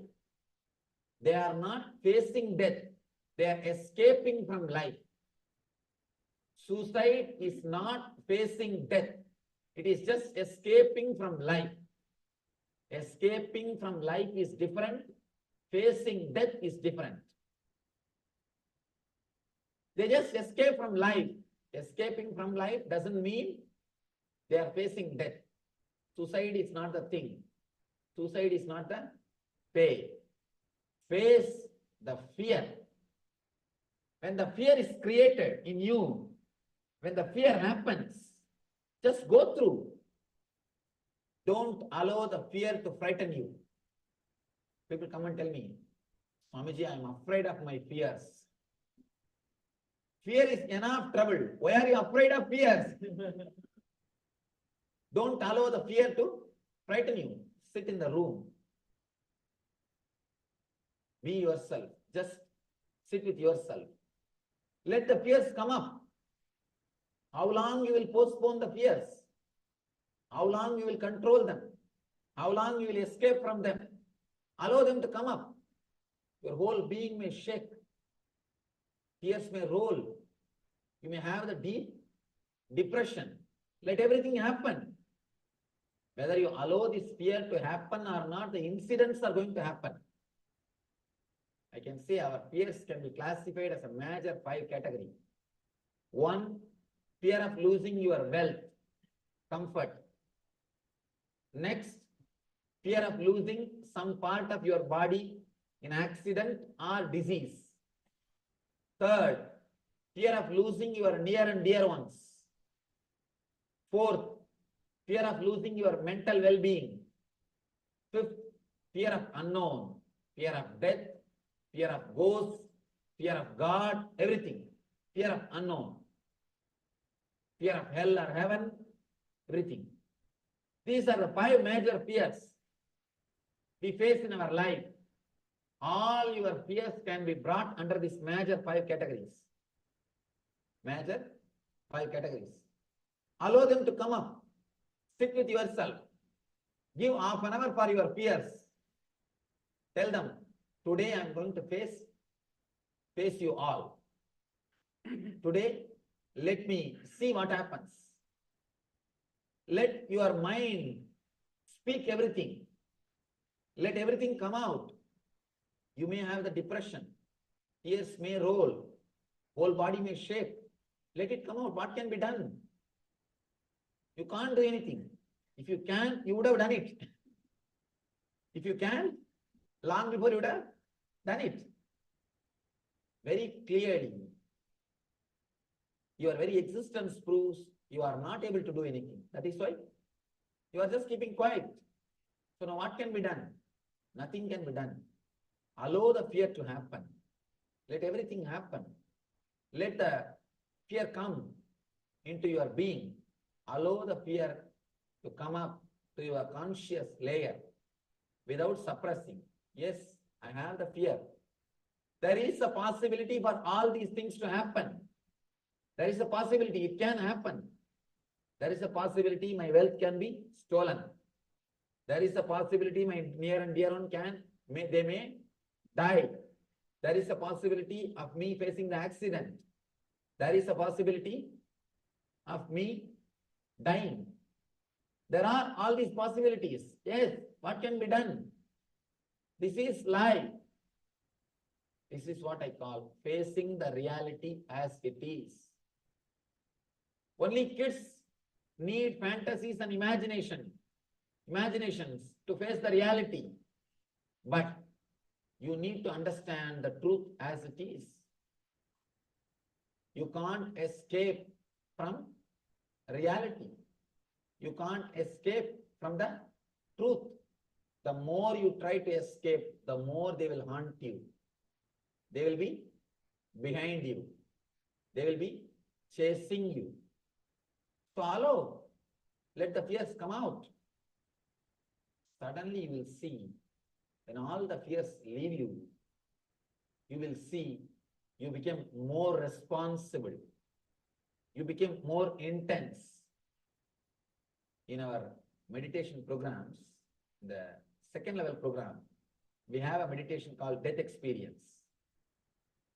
It is based on Ramana Maharishi's experience. People always feel frightened to enter into the meditation. But the moment they come out, they always tell me, Swamiji, now I feel really my responsibility. I was postponing so many things without doing. Now I decided the first thing after going from here, I'll do all those things. Naturally, they become intense. They understand the values of relationships. Again and again, people report to me, after that meditation, I really start respecting my spouse, Swamiji. I don't take her for granted anymore. When you think the possibility of death, immediately you will never take life for granted. You will not take spouse for granted. You start living. Same day, when there is a possibility of wealth being taken away from you, do not take your wealth for granted. You will start living it. You will start living them intensely. You will not take things for granted. When the possibility of death, when the possibility of being taken away from you, when it enters your being, you start realizing your responsibility.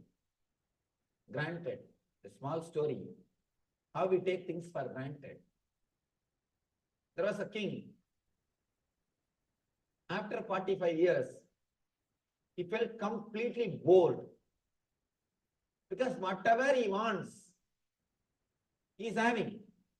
Whether it's comforts, luxury, or women, whatever enjoyments, he's got everything.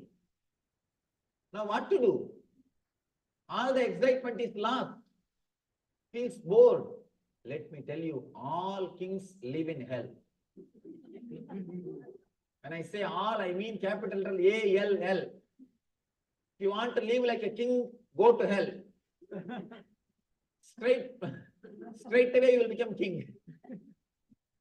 All kings, because you will have everything. Tremendous boredom will happen. If you don't have something, you will have the excitement, you will work for that. There is a need for continuity. There is a need to live. You will have some goal. There is need for continuity. When you have everything, what for you should live? Nothing. Never imagine when you have everything, you will be happy. Be very clear. Never imagine you will be happy when you have everything.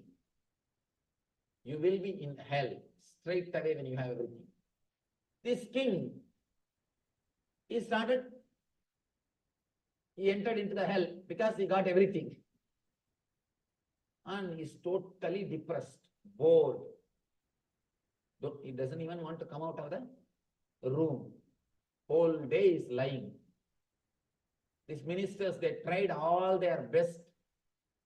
Whatever they can do, they tried to bring him out, to make him again alive, to give him a little excitement. They brought best comforts and luxuries from all over the country. They brought the best things from all over the country. And they brought all possible pleasures. But nothing worked. He said no. Finally, they decided to do one thing. King, there is an enlightened master in the forest. He may be able to help you. Why don't you come and see him at least once? He will bring you out of depression. Because many people have been helped by him. King said, I am not interested in coming anywhere. Enough. He says, no, please try once. King said, all right. Anyhow, you are all telling so much about him. Let me try. He comes, but with all the doubts, with all the questions, and he is not ready to trust that person. First of all, he is suspecting whether he is enlightened or not, who knows. And he goes to the master and he just asks straight away, say, I just wanted to know, can you help me to come out of depression? That is the way these guys will question. Because they have come just to check out. They have not come to learn. They have just come to verify. I have seen so many people coming and asking me, can you show some path to achieve God? I tell them, please, I will try. Why don't you be seated? Why don't you have your seat? I will try. And they will come as if they have come to check me. And it's really fun. One guy, one young guy, well read in all these, the modern day books, Ramakrishna's life, Vivekananda, all these modern day saints' lives. This guy came and asked me, Swamiji, have you seen God? I just smiled at him. And I asked him, did you read Vivekananda's biography? He said, yes. I read Swamiji's Vivekananda's biography. I know how Vivekananda asked Ramakrishna. Same way I am asking you. First thing I cut out of his shirt so that he should not run away. I cut out of his shirt. You see, when Ramakrishna told, I have seen Vivekananda simply followed Ramakrishna. Gave his whole life to Ramakrishna. Dedicated his whole life to Ramakrishna. Now I am not only saying I have seen, I will show you, come. Fellow ran away. Fellow just escaped. He is not ready to take the responsibility, but he just wants to check out. He just ran away. I told him, I am not only saying I have seen, I will show you, come. Come and be with me, come. Simply ran away. The guys just want to check out. The king wants to check out. He goes there and asks casually, can you tell me something to get rid of this depression? Master straight away says, if you can bring all your wealth in one, put it in one gunny bag, bring it and bring it here, then I will teach you. Immediately the king decided, this fellow has nothing to do with enlightenment. He is a cheat, bogus fellow. And he is asking for all my wealth. He said, he did not even give a reply, he went away. But that night, he started slowly thinking, why should he ask for wealth, all my wealth? And there is some grace beyond my doubt. There is something about him is working on me. And one more thing, I tell you one thing. People ask me, Swamiji, how to find out whether somebody is enlightened or not? You can never find out by intellect. Never try to find out. Always try your best to suspect. If he is really enlightened, beyond your doubt, his form, his being will be there in you. You will not be able to forget him. Never remember. People always ask me, Swamiji, should I remember you? No. Try your best to forget. Try your best to doubt.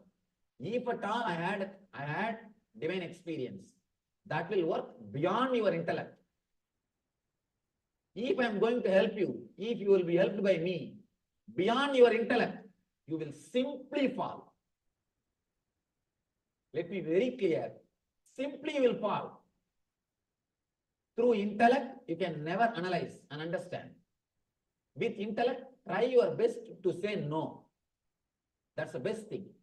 If you try your best to say no, you will never be cheated. That's the best thing, right thing to be done. And if the person is really enlightened, he will be able to penetrate you beyond your intellect. He will be there just in your being. He will be there in your mind in daytime. He will be there in your dreams in the nighttime. He will be there, he will be haunting you. You cannot escape from him. So this master has started haunting this king. The guy is lying on the bed, rolling this side and that side. Why did he ask? Shall I try? After all, what can he do? Even if he takes away, I can easily catch him. It's after all my kingdom. He started doing all the calculation. And anyhow, I am not happy with all this wealth. Even if he takes away what is there, anyhow, it is not useful for me. At least let him have. So he decided to risk. He decided to take the risk.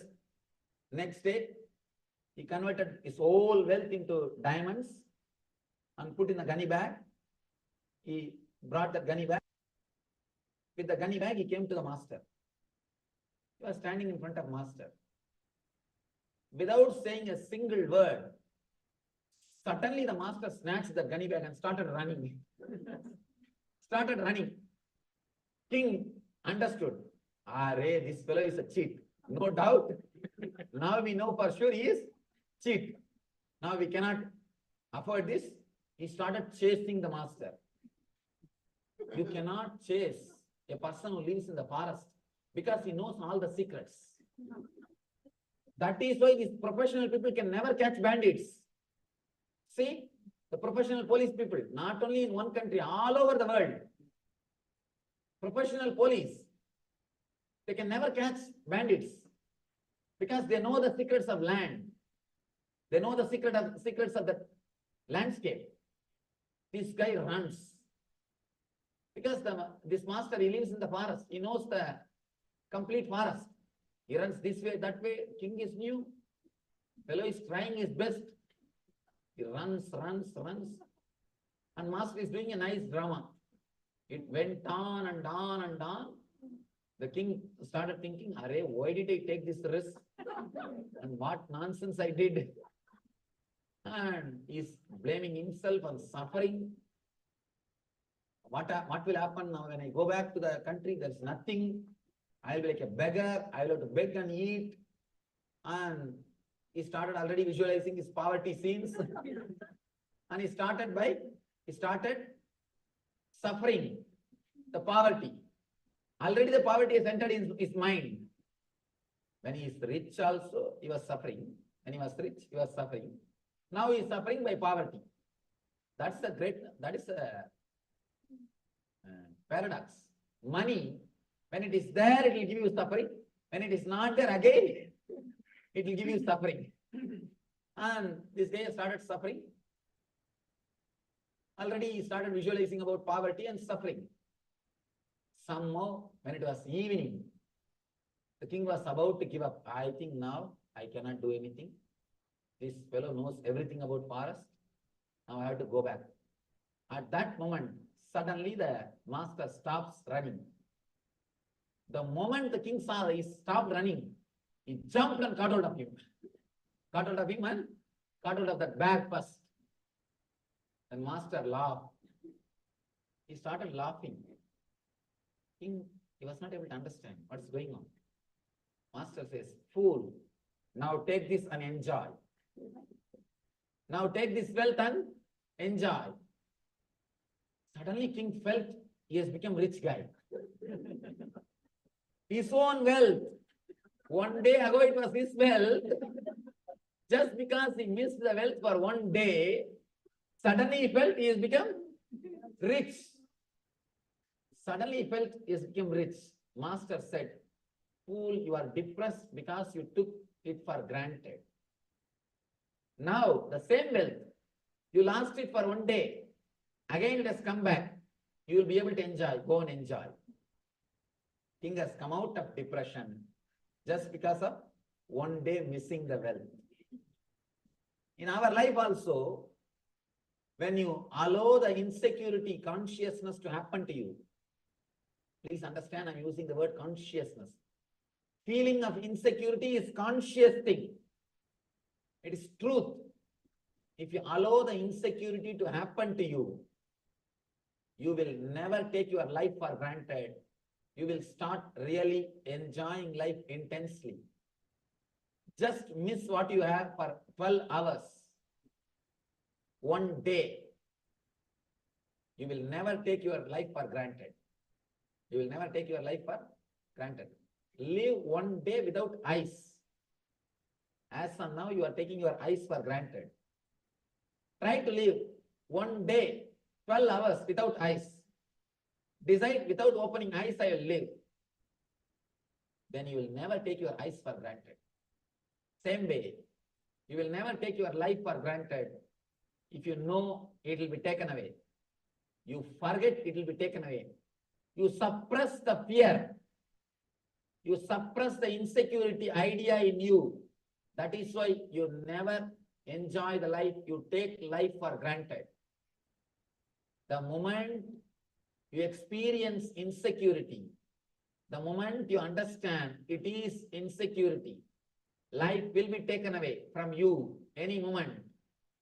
You will start living intensely. You will never take life for granted. Please be very clear. If you are depressed, bored, just lose everything for 12 hours. Just lose everything for 12 hours. You will suddenly understand the truth and you will never take life for granted. The king, he felt bored because he took life for granted. When you face the death, when you face insecurity, immediately you understand how you took life for granted and you will start living intensely. That is what this story means. Yamadharma gave relationships to Nachiketa, wealth to Nachiketa, finally enlightenment to Nachiketa. Means the very understanding. I've seen many people, when they come out of the death meditation, they tell me, Swamiji, now I understand the value of relationship. Means they are blessed with relationship by Yamadharma. They say, now I understand and I know the value of my wealth. It means Yamadharma has blessed them with wealth. Now they will start living. They say, now I know that the life is the big blessing, ultimate blessing. And naturally, the blessing is showered on them by Yamadharma. And they understand, when they do intensely, they understand body may die. There is something which is beyond body and mind, which exists in them. That's what I call Atmajnana. You will have all the blessings of relationships, wealth, and enlightenment when you face the fear, when you face Yamadharma. Here, when Krishna says fearlessness, he means face it. Only then fearlessness can happen. Only when you face the instinct to survive and instinct to possess, you will enter into the zone of fearlessness. Till then, it can never happen. If you can face the instinct of survival or instinct of possessiveness only by taking the decisions based on the concept of you, not on the concept of me. As long as you work, act, speak, think centered on me, you will be Daman.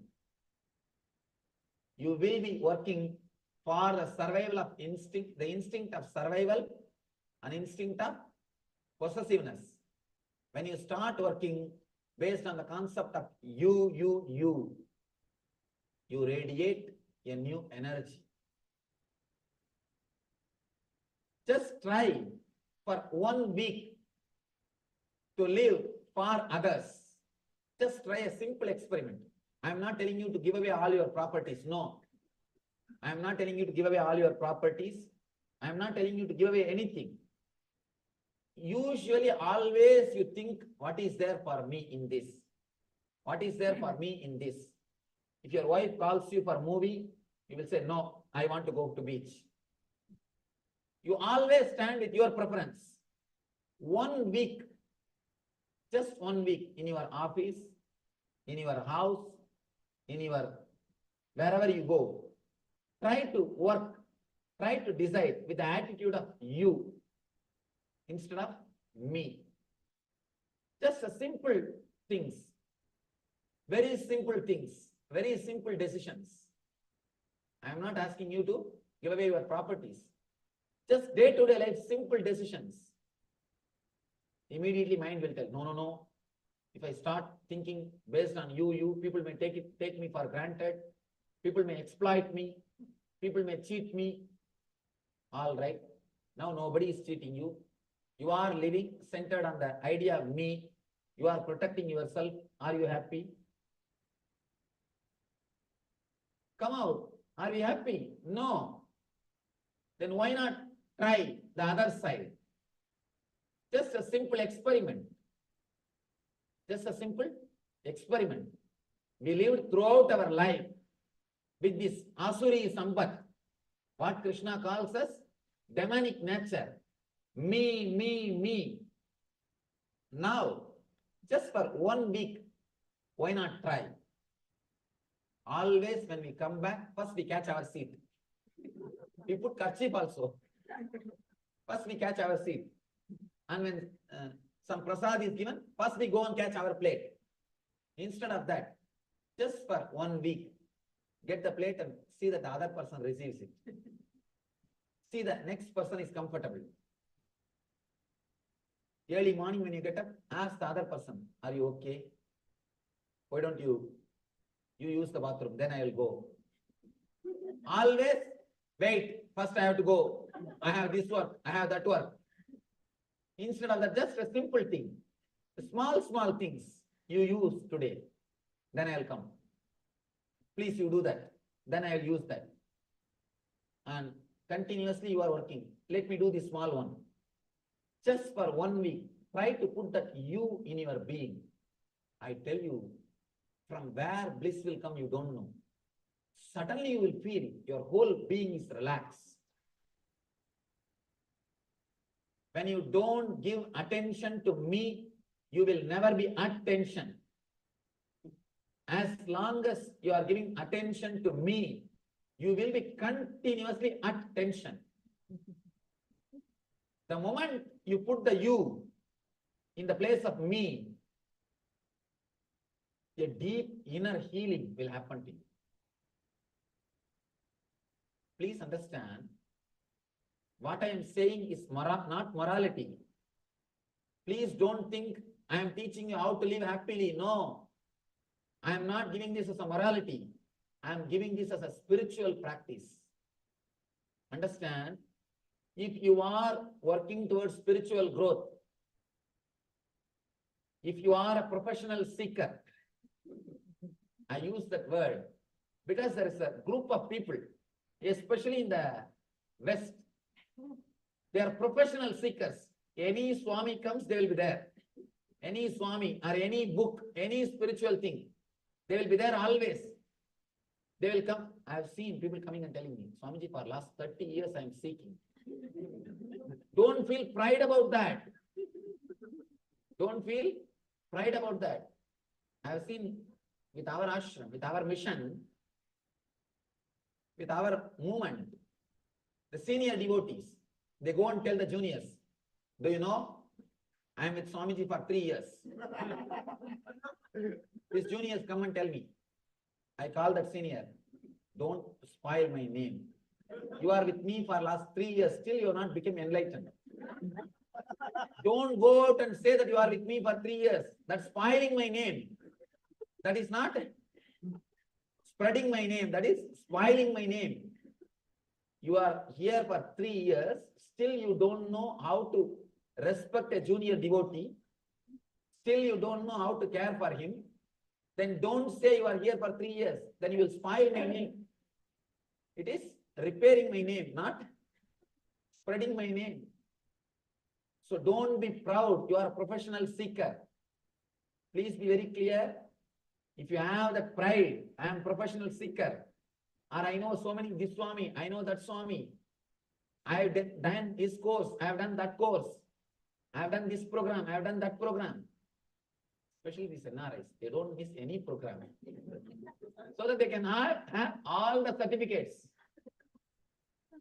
If you are a professional seeker, if you think you are seeking spirituality, please understand, take this one spiritual practice. Just a single spiritual practice for 7 days. If you think really some way I can help you, take this single statement, forget about everything else. This single statement, instead of deciding based on me, decide based on you. I am not asking you to give away your properties. I am not asking you to renounce anything. Simple decisions. Very simple day-to-day decisions. You will see something happening in your being. The tension or the solid weight which is there in you will simply melt, will simply loosen up, and you will experience inner healing and a tremendous cool breeze, bliss breeze in you. Naturally, when you get a taste or glimpse of this mood, automatically you will start expressing this attitude in your day-to-day life every day, every moment. Be very clear. Always we choose words and we do actions based on me.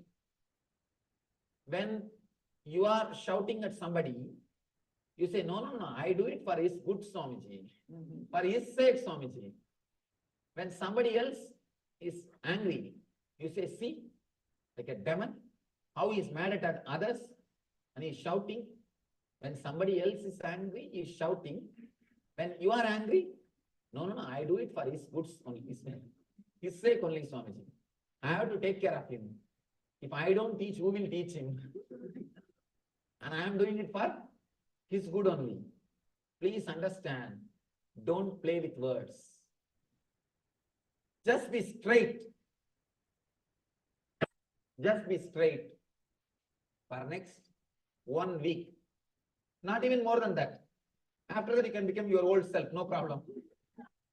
First 1 week, just 1 week try. Very simple things. Instead of always deciding for me, decide based on you. And I tell you, the irritation which you carry continuously will simply disappear. The instinct to survive will disappear. An instinct to possess will disappear. You will become an empty being. You will become hollow bamboo. When you become hollow bamboo, you will become flute in the hands of divine. Whatever happens through you will be divine. You will imbibe the divine nature. Krishna goes on. He explains further, step by step, how to imbibe the divine nature into you, how to do the cognitive shift in the very deep level, subtle level. Please understand, working in the level of sattva, rajas, tamas is very difficult. That is like changing all the servants to change the master. You will never be able to do. Just change the master. All the servants will be changed. Here, Krishna is giving you the technique to change the master. ego, which takes decision. He is giving you the straight technique for the cognitive shift. Now the cognition is happening, keeping the I as center. He just gives you a simple technique to replace the I with the word you, so that the cognitive shift will happen. The same system will be used for divine nature. The same will be used for divine nature. Rama and Ravana, both are energetic. Both have got Brahmastra. Only one thing, one is centered on I, another one is centered on you. That's the only thing which makes one person as divine, the other person as demon. Now, Krishna goes further, deep, and gives you the subtle techniques to experience the consciousness of you, the ultimate consciousness, the consciousness of whole. He gives the techniques to experience the Daivi Samvat, divine nature of your being through this cognitive shift.